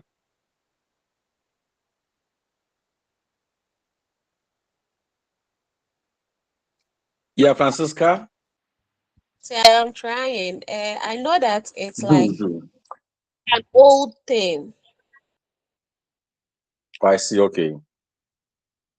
Okay. Thank you. Gertrude? Please, when one reminisces an old event. When one reminiscences an old event. I see. That's Yes, fine. please. Nat? Yes, so when one reminiscences an old event, that could be either very exciting or could be something that was not pleasing, not, something distasteful. So you could go for something very exciting and something very distasteful. Thank you. All right. Mary? You say, please, it is about a feeling at home or feeling comfortable. Thank you. I see. Yeah, thank you. Thank you all. Nostalgia means that feeling of yearning for. So it could be a nice experience you once had and you want to go back to it. So it's yearning for something in the past. That's nostalgia.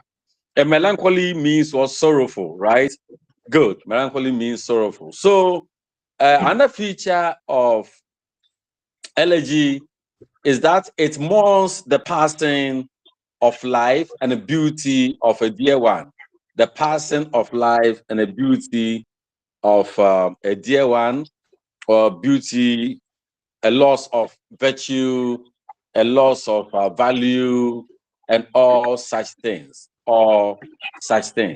It focuses on, this is crucial, elegy focuses on private emotions or thoughts of the speaker. It focuses on private emotions or thoughts of the speaker. When writing elegy, it uses formal language, formal, elegant language, and formal structure. Formal, elegant language, and a formal structure. It explores questions about nature of life and death, and then immortality of the soul. Now, why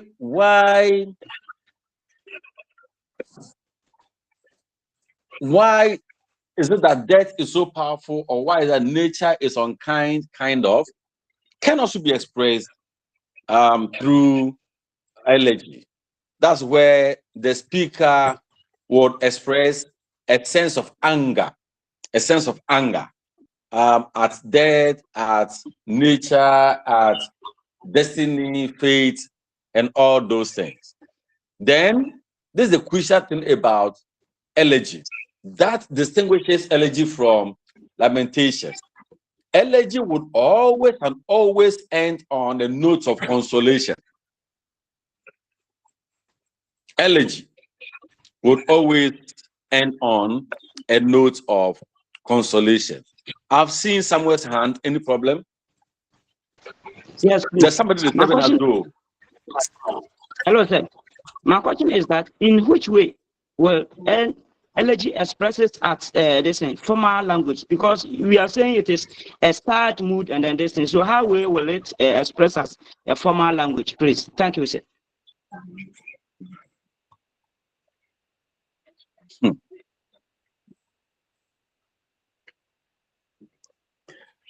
Have you ever been to a palace? Yes, please. What language is spoken there?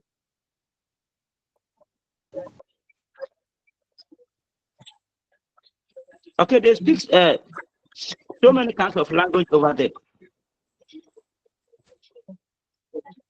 When I talk of formal language, elegant formal language, I'm not referring to the English, just the English formal language. Your language can be, the language you speak can be formal, can be colloquial. And a formal language is a language of respect, where the choice of words are selected carefully with elegance. The language speak in the palace. So when one is dead and we are singing an elegy for the person, the idea is that the person has transitioned into the world of the ancestors. So we give reverence to the entity. That's what we are talking about. It's not about going to write dear say. Good. So those are the features of the elegy. And then we're supposed to talk about the social relevance of the elegy. Right. Now, let me add the contrast to the opposite of elegy, which is ode. Ode. O-D-E. Ode. And we are saying that that's also a lyric poem, but then the ode is relatively longer than the elegy. And what the ode does is that it celebrates specific entities, specific ideas, specific phenomena, specific objects, etc. So whereas the elegy seeks to lament, seeks to mourn, seeks to express sorrow, the ode comes into celebrate. The ode comes into celebrate. Now, take note that the ode also has some features, just like the elegy. One, Ode combines personal emotions and general meditation. Ode combines personal emotions and general meditation. Why would I go to the beach, look at the sea, and decide to praise the sea and reflect on the one who created the sea? So there's that personal emotion of me appreciating the sea, loving the sea, but then doing a general meditation of applying those beauty of the sea to the one who created it.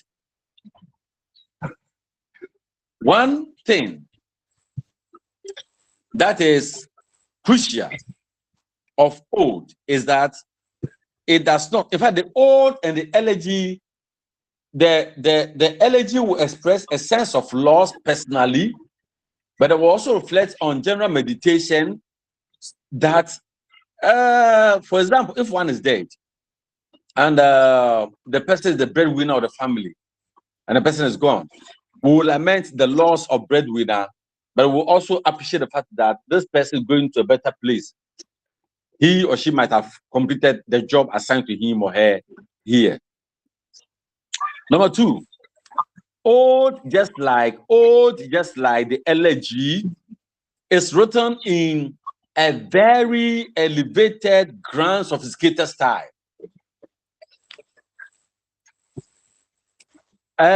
When Professor Tamils passed on in this country, we saw the Ghanaian musicians coming together to compose a beautiful song.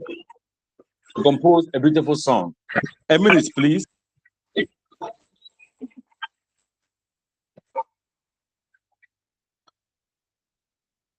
Gertrude, your mic is on. Gertrude, please mute. Yeah.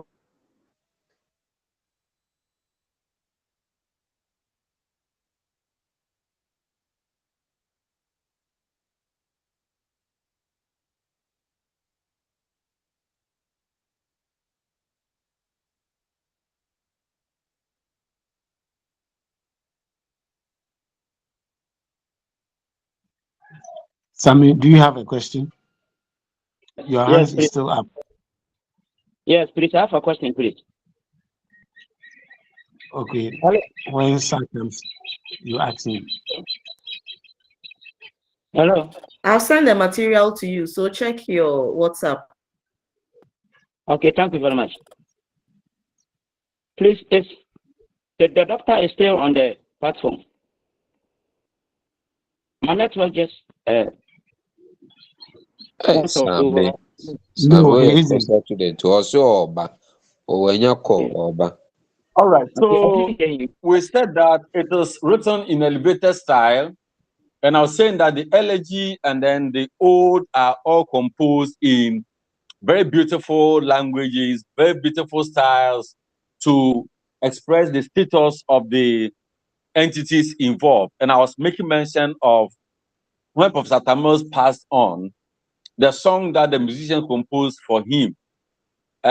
It's so rich and so powerful that as we speak in this country, the moment that song is played anywhere, you see that there's that general mood of pain, that general mood of sorrow, right?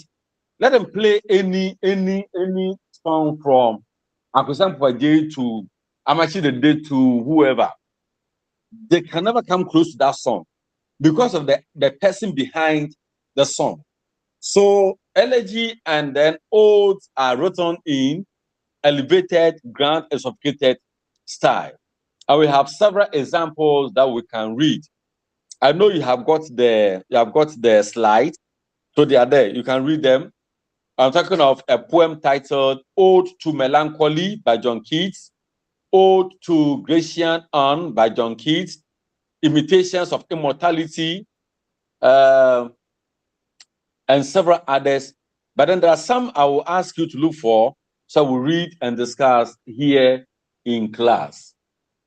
Now, the third thing is that ode has a uniform metrical scheme. Ode has a uniform metrical scheme. Good. Now, ode is characterized by a sense of escapism. Escapism in the sense that sometimes you will sit down and think and think and think and think and think, and then out of the blue, something will come out of you, expressive. So it helps writers, poets, thinkers to, at a point in time, escape from the realities of this world and take shelter in the world of imagination. Right. So, like I said, I go to the beach, thinking about life, then I look at the sea, how vast the sea is, and then I start writing about, or I start thinking about what might have created the sea, what might be in the sea, who might have been the idea behind the sea. I move from the real world into the world of imagination, and realize that when you do that, it results in purgation. It results in purgation of emotions. Purgation of emotions in the sense that it relieves you of some worries. It relieves you of some worries of life. So these are the defining properties of the ode we are talking about. So if you pick any ode, these are the things you ought to observe. Yeah, I think there was a hand up. Is it what did or whatever? What did? Yes, sir. It's what year? My question is, looking at the elegy and then lamentation, I want a clear distinction between these two. That's my challenge now. Thank you, I sir. asked you to I asked you to go online and check. Look for the difference between the ode and then elegy and lamentation. Yeah, Samuel, any problem? Yes, that's please, sir. Per your explanation on elegy, I want to know the difference between the digits and that of the elegy. Thank you very much. Digits and that of the elegy. Thank you, sir. You don't just sit back, not listen, and then you come and ask questions. So we have talked about all that. So before you ask a question, make sure the question is relevant. So you can't be taking us front and back. All right. So what dear, please, as it's a work I gave you, look at just go online and Google the difference between elegy and lamentation, and you get it there. Right. So let's continue.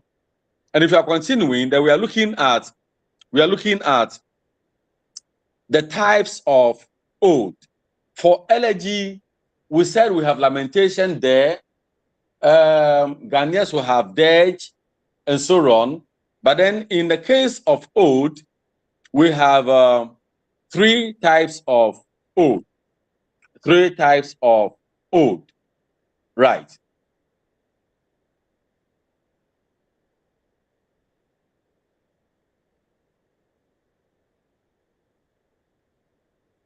Right. So the first one is called Pindaric ode. And it was created by a Greek poet called Pindar, Pindar.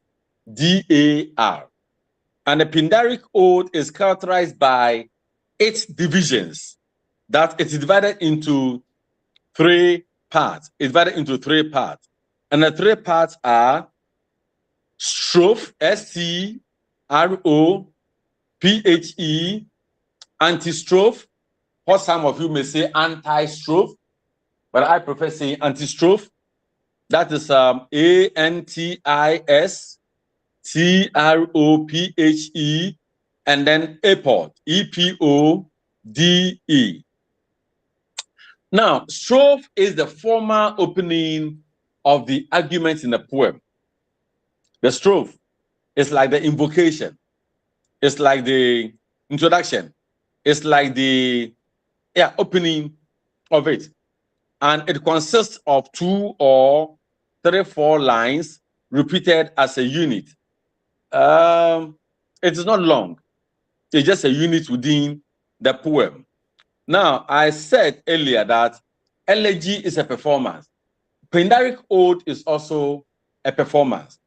So it's a kind of a dance. It's a kind of a dance where the strophe will say move to right, antistrophe will say move to the left, and then epod will say stand in the middle. Right. So that's a kind of a performance. It's a feature of classical drama. If you read Antigone, Oedipus, and so on, there are choruses there, and the choruses perform this kind of performance. That is true. The antistrophe, as I said, is structured in the same way as strophe, but offers a thematic counterbalance. The antistrophe, so there's a theme introduced in the strophe, then the theme is discussed, and then the counterbalance, the contrariness of it is shown in the antistrophe. Then the epod comes to do a summary of it and a conclusion of the idea expressed in the poem. So if you look at ode, we may start with that beautiful idea expressed somewhere, explained further in the antistrophe, and then conclusions drawn in the epod. That's the structure of it. Now, Pindaric ode always has a formal language and tone. Pindaric ode always has a formal language and a formal tone. It is sung. Pindaric ode is sung and sometimes accompanied by some musical instrument, or music. And as I said, it's always divided into three stanzas, Three stanzas as in strophe, as in antistrophe, and as in epod. Right. The second type of ode we are talking about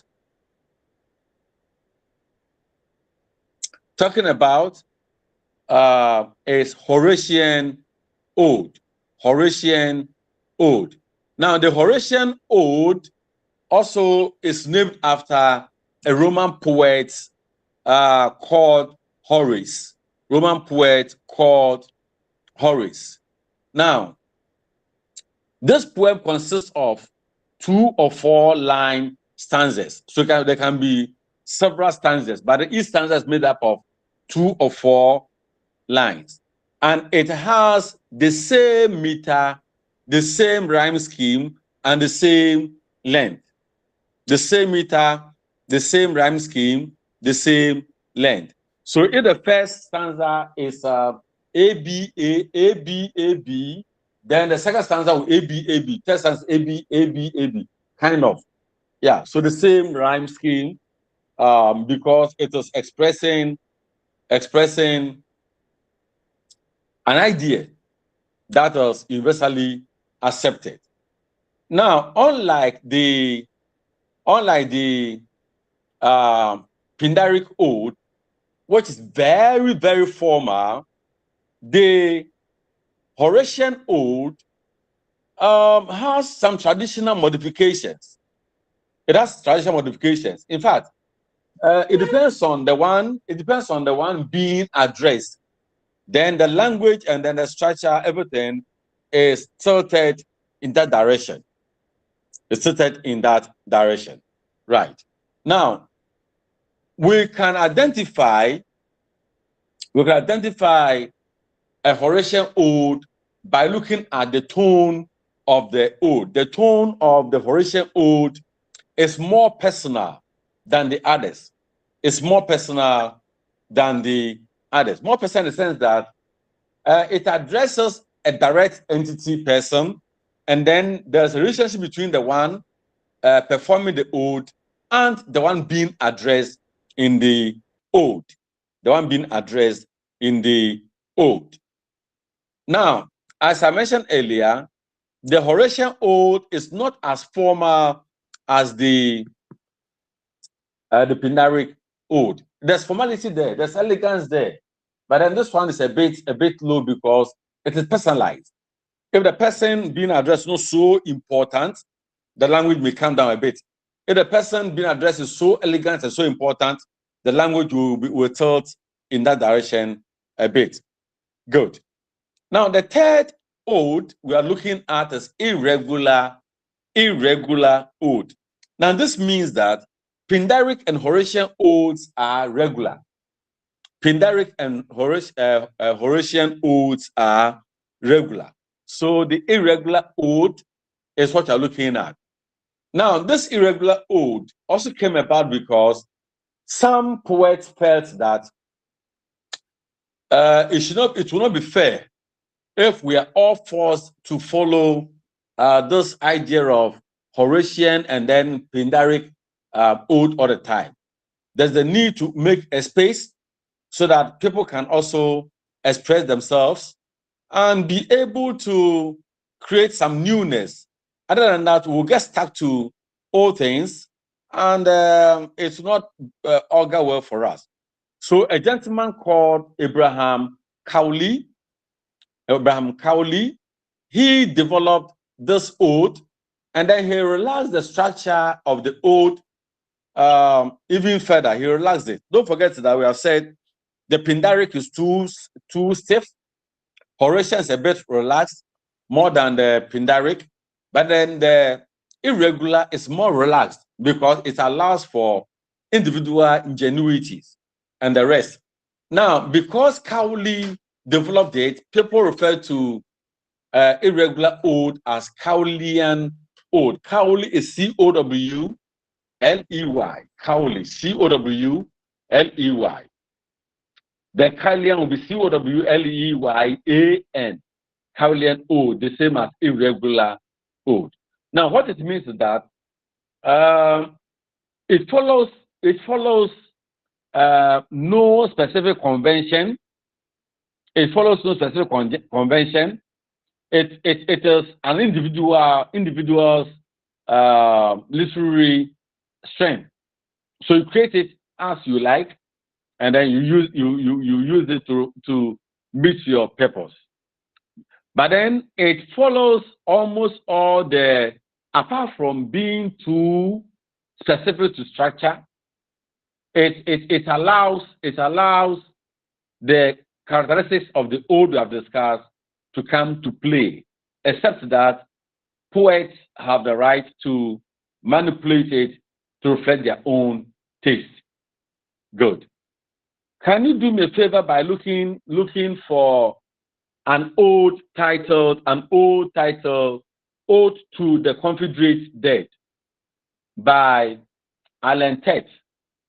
Ode to the Confederate Dead. Can you please look for it for us? Anyone?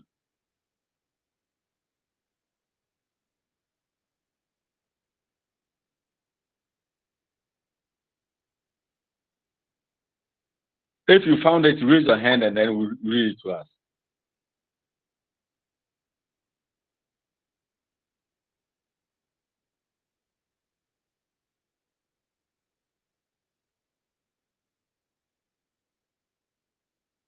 Yeah, Jones. Please, the title again. Ode to the Confederate Dead. Confederate, Confederate, Dead. By Allen Tate, Allen Cate. Considerate dead, not confederate. I said Confederate. I didn't say considerate. Confederate. Oh, okay. Please, the other one, you gave another one. When I consider how my life was then. Oh. Gentlemen, please, we are looking at this one for now. We are past that one. Thank you. Has anyone found this one?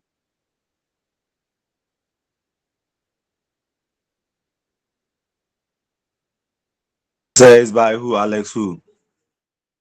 Allen, Allen, Allen Tate, Tate.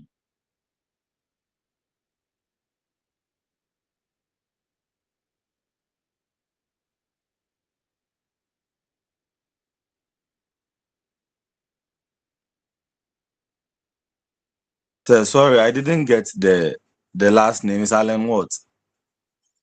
Tate. C-A. T as in T. Yeah, Christiana. Christiana, let's hear you.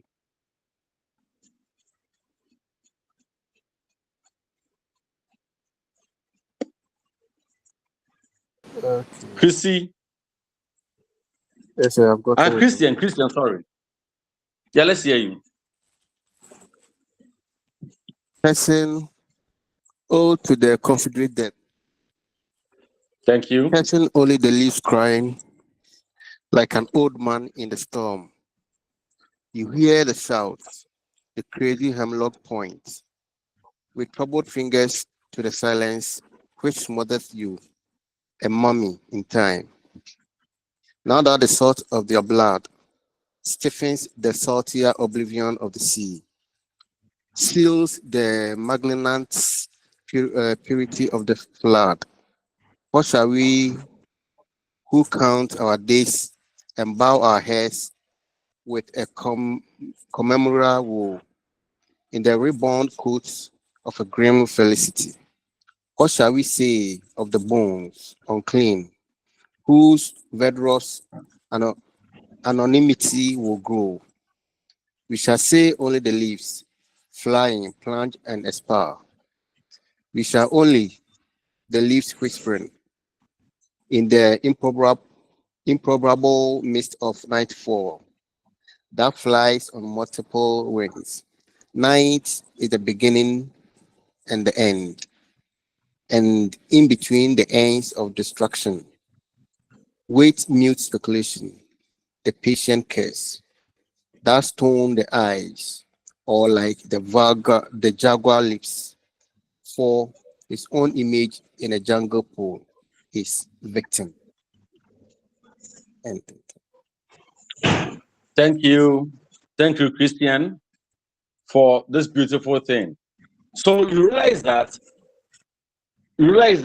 this poem, there's a subject, there's a focus of praise. Even if the entity is dead, even if the entity is insignificant, we try to create this sense. It's a sense of death, Confederate death. But then he's not lamenting the dead, but then he is looking at the good virtues and attributes of the entity in question. So the subject of the poem is very important. You also listen to the language used in the poem. And the language is full of imagery, making reference to the flowers, making reference to butterflies, insects flying around, making reference to all those things. And because it's something to praise, the tone and the nature of the language are all pleasant ones. He didn't use any word of sorrow, any word of lamentation. The words are all beautiful and then calmly. The attitude of the speaker toward the subject of the poem is that of reverence. The mood, the atmosphere, pleasant one. Is that right? So all these come in to help us create an impression about the persona and the subject. So the relationship between the persona and the subject is that which determines the poem as elegy or ode, plus the tone. Good. And for the structure, we can have varied structures there. So in all, we have looked at ode, we have looked at its types, looked at its characteristics, and I have mentioned that two dominant forms. I will now say that we have two dominant forms. One, the regular and the irregular. The regular has two, Pindaric ode and then Horatian ode. The irregular one is just irregular. It doesn't follow any particular convention, doesn't follow any order. It allows for creativity. It allows for creativity. Right. Any question up to this point? Any question on ode up to this point?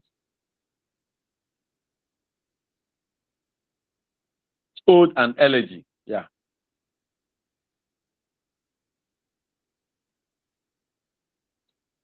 All right. If there are no questions, then let's continue. Let's continue. Now, we have mentioned that, yes, of course, there are broader poems we can refer to.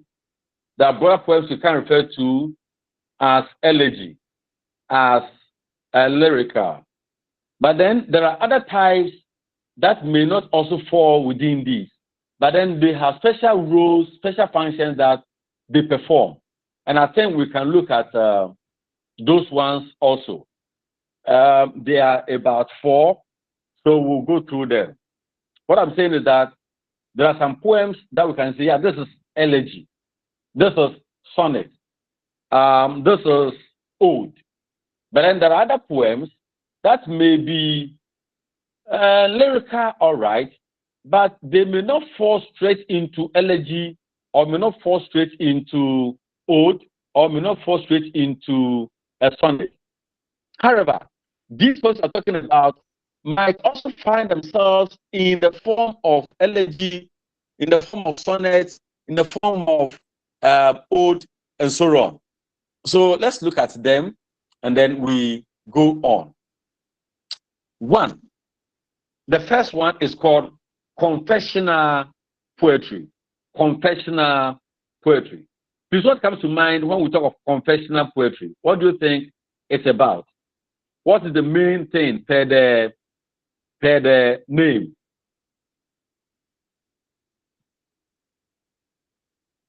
Yes, anyone?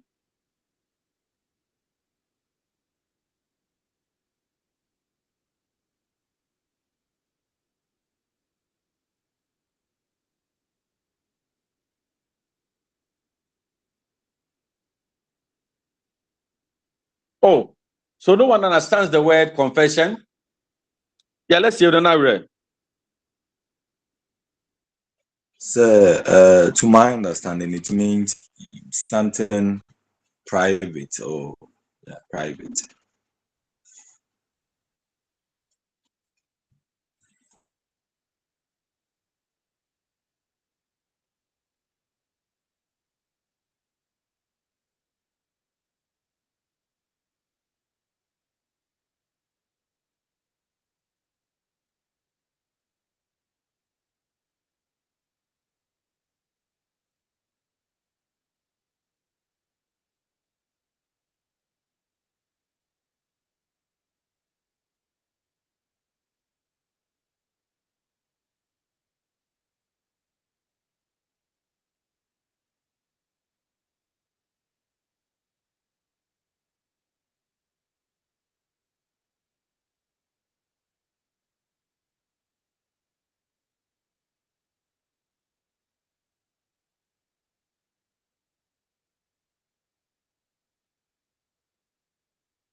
Yeah, hello. Nana? Hello, sir. Uh-huh. You were saying something. I said, yeah, I said it means something private.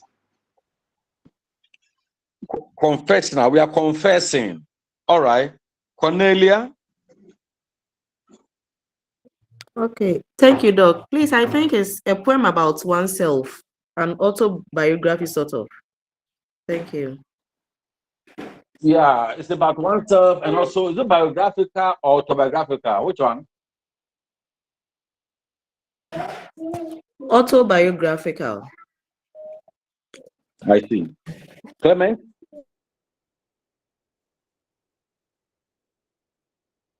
Clement? I understand it like a poem which is about an individual, that is when we say confession, something which is personal to you that you want others to know. You don't want others to know. So I would say it's a poem which is about you. That's personal poem, or a poem which you associate with emotions about you. Yeah, All thank right. you. That's how I Thank understand it. you. Yeah. Thank you so much. Thank you so much for that. So, Samuel. Please, I also say that it's a poem that is private and then intimate, so that you don't want others to know anything about that. So it is private and intimate. Thank you, sir. I see. All right. So, when we talk of confessional lyric poetry, though it is a bit new, but one, it may be written in any of the forms we have described above. It can be lyric, it can be elegy, it can be ode, it can be sonnet, it can be any of them. But it reads like an autobiography in poetic form. Just as Cornelia mentioned, it's like autobiography because it is the person speaking himself, reflecting himself. Confessional means that you reflect your own life and then you pour out. You reflect your own life and you pour out your own thing. That is confessional. So it is autobiographical in the best form. Two, unlike other poems of lyric, where there's a certain amount of distance between the poet's life and experience in the poem, in confessional poetry, there is no or little. There's low or very little distance between the poet's experiences and the poet's life. So what we see in the poem may be just a reflection of the poet's life. Now, sometimes, number three, sometimes the events about the poet may be altered, may be exaggerated, may be underplayed to give the confessional poem investor appeal. When you look at it, it closely shows that this is about so and so, so and so. It can't be anything otherwise. That's confessional poem. So if you look at the poem, though there may be some artistic elements to change the nature of it, to change the tone and so on, when you look at it closely, you realize that this is about the person writing it. So in most cases, that's number four. In most cases, we look at the life of the writer into the confessional poem to know what it is. So when you're studying a confessional poem, it's very important that you look at the background of the writer. You look at the background of the writer, the actual life of the writer, to be able to know what the person is saying. So in literature, this sense of imagination is very important. This sense of imagination is very important. So in order to create a sense of imagination, there's exaggeration, there's some changes, there's some underplay in the poem, so that it won't be so much limited to the person. But then if you read it with imagination and then it's related to you in a way, then you appreciate it. Oh, yeah, okay, this issue is good. It has universal appeal. But we can know the real owner of the poem, the real person in the poem who is confessing whatever he's confessing through the background information of the persona. That is called confessional poetry. Confessional poetry. Can you do me a favor to look for this poem? It's a poem titled "The Applicant." The Applicant. The Applicant. THE space. Then applicant. APPLICANT. The Applicant. By Sylvia Plath. Sylvia Plath. Please look for it for us and then we read. So we know what a confessional lyrical poetry is. Confessional lyrical poetry is.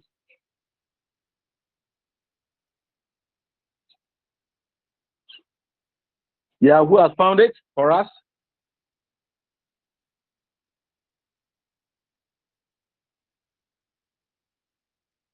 Yeah, Christy once again. Christian, sorry, Christian. The applicants. First, are you a sort of person? Do you wear a glass eye, false teeth, or a crutch? A brace or a hook? Rubber breasts, or a rubber crotch? Stitching to show something's missing? No. Then, how can we give you a thing? Stop crying. Open your hand. Empty? Here's a hand. To fill it and willing. To bring teacups and roll away headaches. And do whatever you tell it. Will you marry it? It is guaranteed. To thumb shut your eyes at the end and dissolve of soul. To make new stock from the source. I notice you are stuck naked. How about this suit? Black and stiff, but not a bad fit. Will you marry it? It is waterproof, shutterproof, proof against fire and bombs through the proof. Believe me, they will bury you in it. Now your head, excuse me, is empty. I have the ticket of that. Come here, sweetie, out of the closet. Well, what do you think of that? Naked as paper to start, but in the 25 years she'll be silver. In 50, gold, a living doll. Everywhere you look. I can sew. It can cook. Sorry, it can sew. It can cook. It can talk. It works. There's nothing wrong with it. You have a hole. It's a tortoise. You have an eye. It's an image. My boy, it's your last resort. Will you marry it? Marry it. Marry it. Thank you, Christian. Thank you. Now, so when you look at this poem, and then you go to look at the background of the lady called Sylvia Plath, you will definitely see that this poem is about her. It's about her life. The challenges she went through growing up, mentioning specific years as what happened to her at 25, what happened to her at 50. This idea of thinking through what's likely to happen to me as I grow is what we see in the poem titled Confessional Lyric Poetry. So confessional lyric poetry clearly defines for us the lifeline, the trajectory of the persona and the poet behind it. So in this poem, the persona is the poet is the persona. The message reflects the experiences of the poet, though he creates a second person persona to do it, but it's about him and then his experience that we are talking about. Right. So let's go to the second of such poems, which is described described as descriptive lyrical poetry. Descriptive lyrical poetry. This one also, per the name, gives a certain direction in our ability to understand a lyrical poem. I've mentioned it, that it is possible to have an elegy that is confessional. It's possible to have an ode that is descriptive. It's possible to have a sonnet that's confession or descriptive or whatever. Good. So let's look at the descriptive lyric or lyrical poetry. So we say that one, this is written in present tense. It is written in present tense, and we don't have any defined form. In that, other forms may accept it. Other forms may accept it. Can I ask a question? If the descriptive lyric is written in the present tense, what tense? In what tense is the conventional poem written? In what tense is conventional poem written?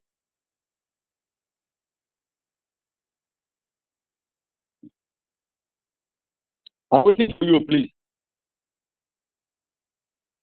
If the descriptive is present tense, in what form would the conventional poem be? Yeah, let's say Tilly. Hello, thank you, sir. Please, I think it will be written in the past tense since it deals with the poet's past experiences. Thank you. Thank you. Charity? Yeah, Doc. I think it's in the past tense.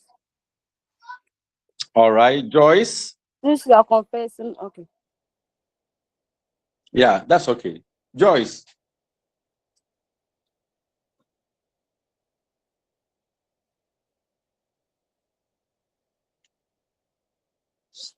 All right. So I would say that the confessional poem can be in both past and present, because in literature, we can use the present tense to talk about the past. We can also use the present to talk about the present. Please, a minute.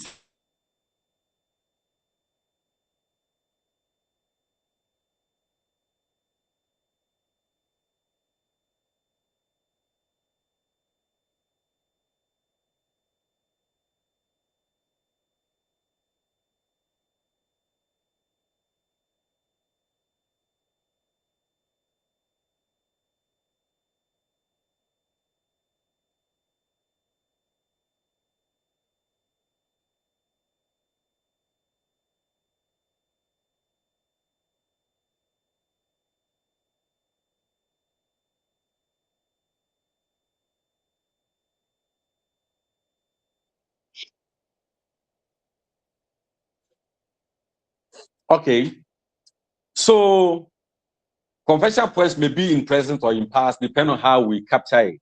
So descriptive poem is purely in a present tense form. The persona in the descriptive poem, a lyrical poem, describes an object, describes an event, a private experience, as if it were present or happening now. So that the description is so vivid that you can imagine it. The description is so vivid that you can imagine it. Let us all read Alfred Lord Tennyson's poem, The Eagle. Let's look at it. Those of you who have the slides, you can look at it. And then you see that in this poem, there is this clear description of an eagle, what it does, how it flies around, how it zooms down, and all those things. There's that vivid description of the eagle here. So it says, he clasps the crag with crooked hands. So we see the word clasp, CLASPS,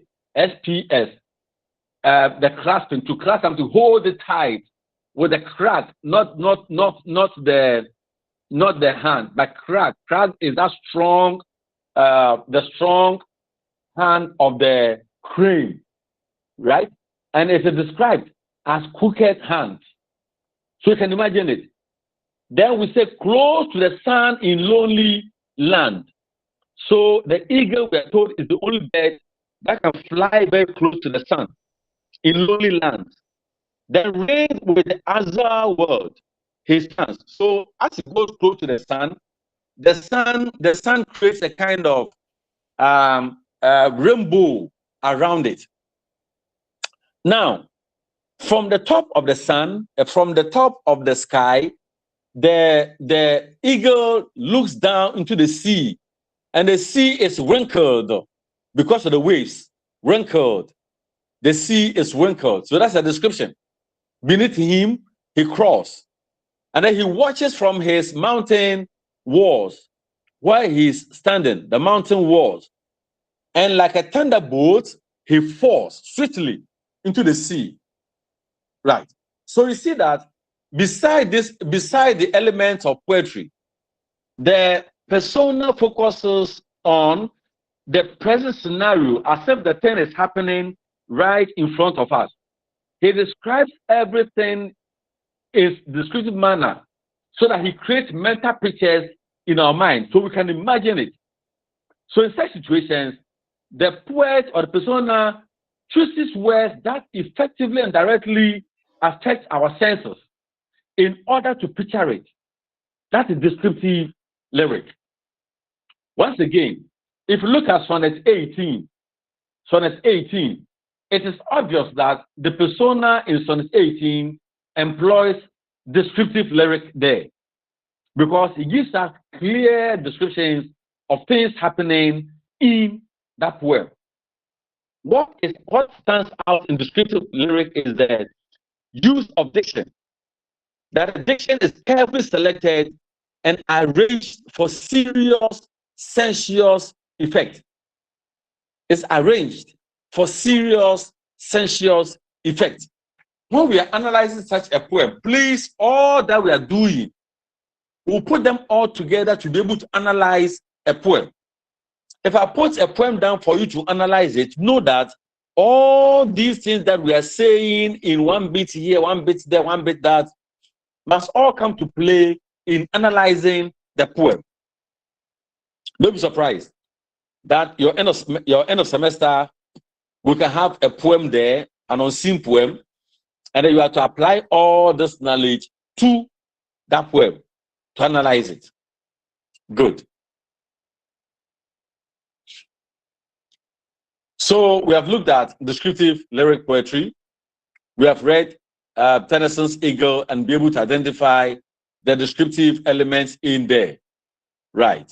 So let's go on. Let's mention that in the descriptive lyric poem, as we read, the words are poignant. The words are poignant. They point directly to the issues, and by that, modifiers are used.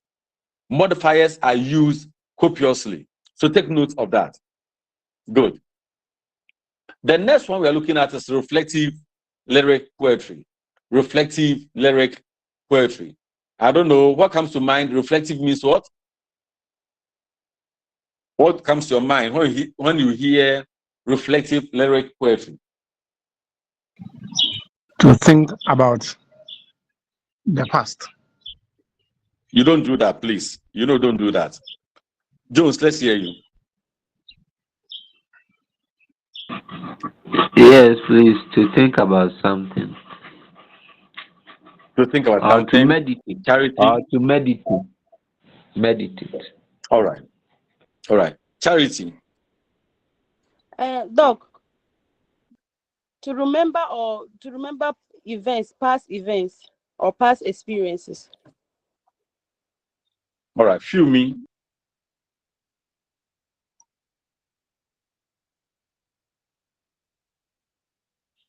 Is that feel me or feel me?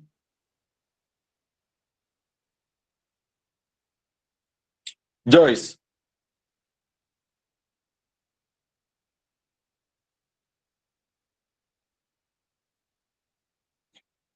Joyce?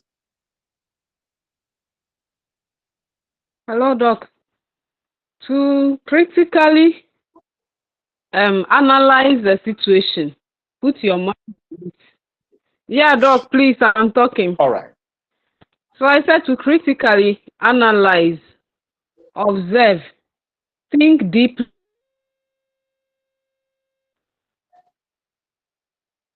Thank you. All right. Yeah. Thank you. Thank you all for the contributions. Yeah.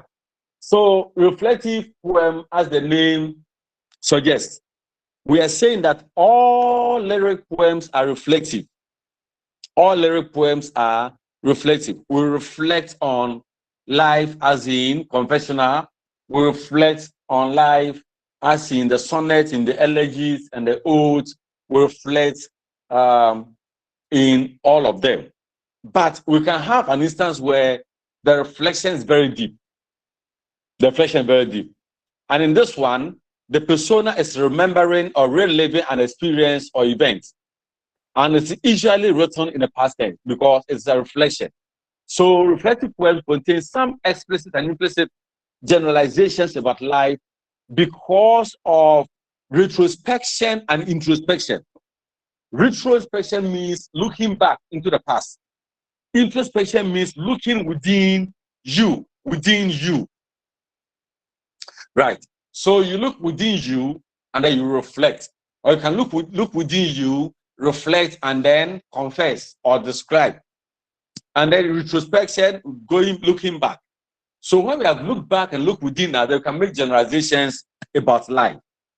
So simply put, it's a reflection of the state of mind of the poet put forward in a poetic manner. So as I said, we can just sit down, imagine something, look at something, reflect over it, and then write it in a poetic form. That's a reflective poem. The structure and the rhyme schemes are open to reflect the inner interpretation of the poem. Take note that a reflective poem, the reflection may give us a definite interpretation or may give us varied interpretation. If it's a definite, universally accepted interpretation, then the rhyme scheme and structure will be so uniform and consistent. If the interpretation is open to varied views, then know that we are going to talk about blank verse, where it is open for people to say, oh, okay, this is how I see it. This is how that person also sees it. Right. So the structure and the rhyme schemes are open to reflect inner interpretations of the poem. A perfectly structured poem may reflect universally accepted, as I mentioned earlier, opinion or subject, and the rhyming scheme would also augment that. Good. So reflective poem, that is it. In it we see past life, internal reflections about generality of life, and we'll make general conclusions about life. For example, titled La Belle Dance. Do you remember? Hello. Yes, Doc. Mention it. You mentioned Good. it last week. Thank you. Now, in that poem, if you read the poem very well, you realize that it's a reflection. It's a reflection where the persona try to reflect on what men's pursuits or business, beautiful women, has done to them. Is that not true? Yes, Doc. Thank you. I remember when we were growing up, there was a car.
Yeah, hello. Hello, sir. Hello. Hi. Yeah, hi. Yeah, we Hello, have bro. Hello. Hello, Doc. yeah. So I was saying that when we're going up, there was this car written at the back of it, a beautiful woman never stays with one man. And that's a reflection in the poem titled La Belle Danson Merci. And that's a reflection or reflective poem. Though we looked at it as ballad, we can still look at it as reflection because it has some element of reflection in there. Good. The last one we are looking at is pastoral poetry, lyrical poetry. The word pastoral in literature would have broader implications.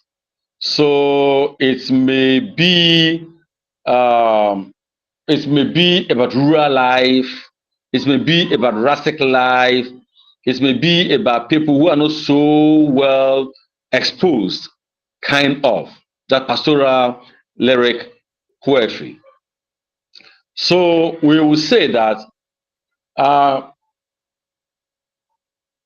the term is used to describe a type of poem of moderate length, intermediate between narrative and the lyric, in which rural scenes, look at this one, rural scenes and episodes and dialogues between rustic characters are the most important material.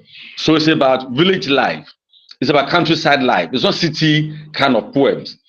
The objective of pastoral poetry is not to represent the realities of rural life, but to mainly highlight two interesting features.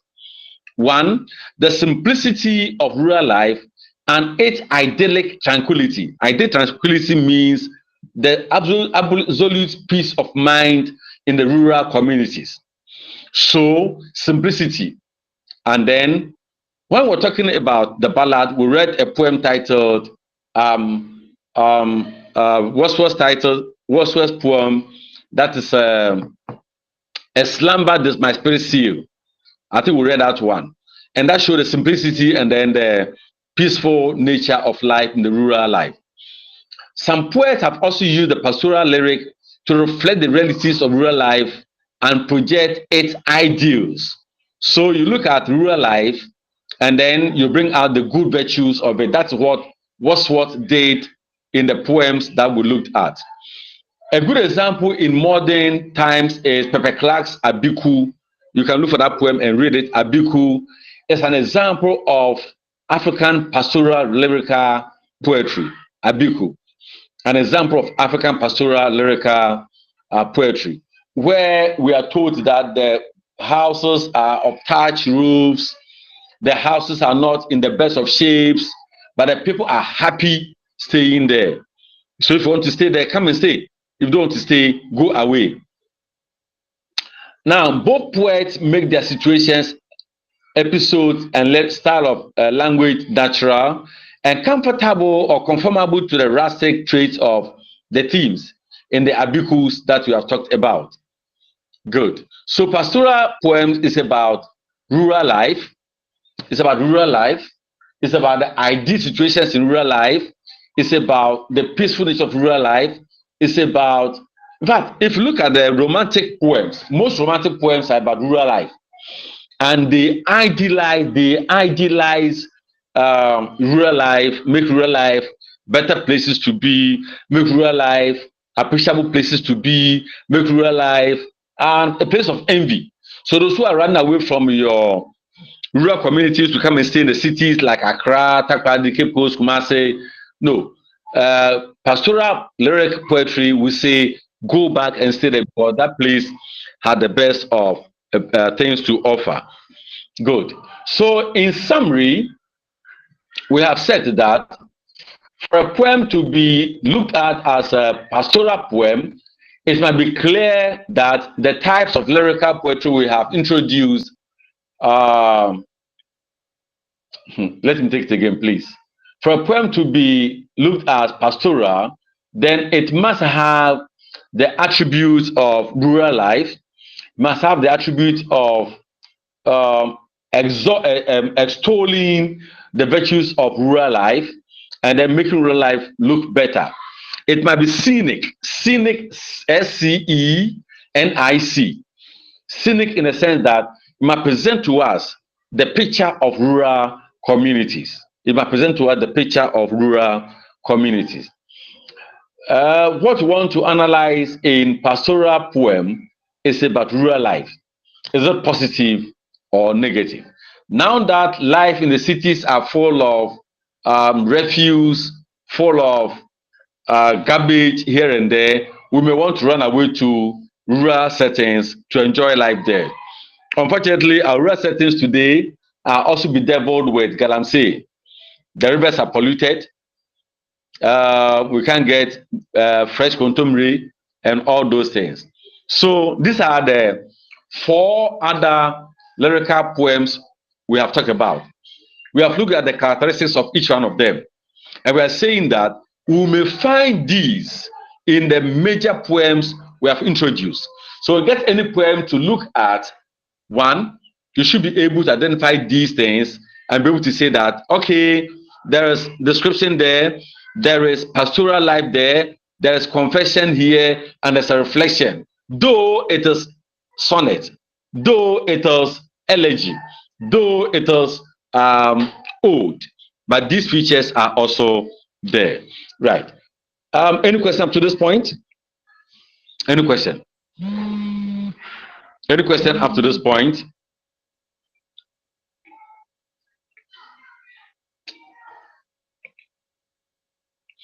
We have looked at sonnets, we have looked at elegy, we have looked at ode and its types and characteristics, we have looked at confessional lyric, we have looked at descriptive lyric, we have looked at pastoral lyric, and then we have also looked at which one? I've forgotten one. Pastoral, yeah. Pastoral reflective. Thank you, sister. Reflective lyric. Any question up to this point? All right.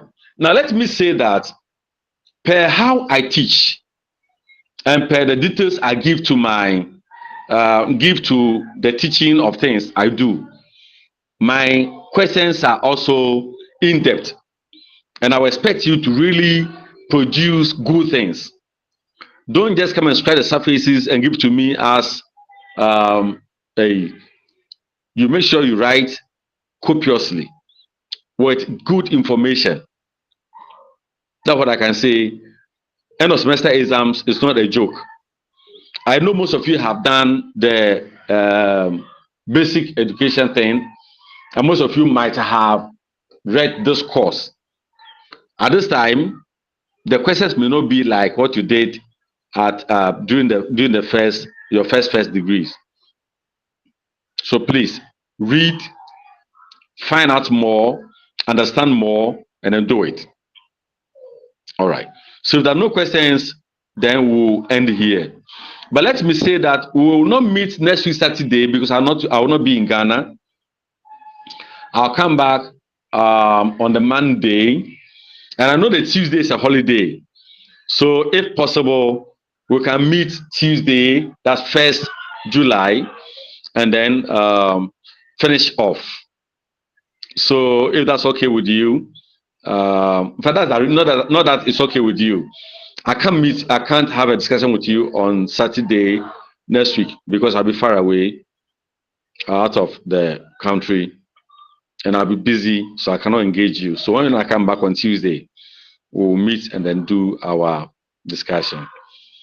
If there are questions, fine. If there are no questions, we'll call it a day to meet again some other time. Good morning.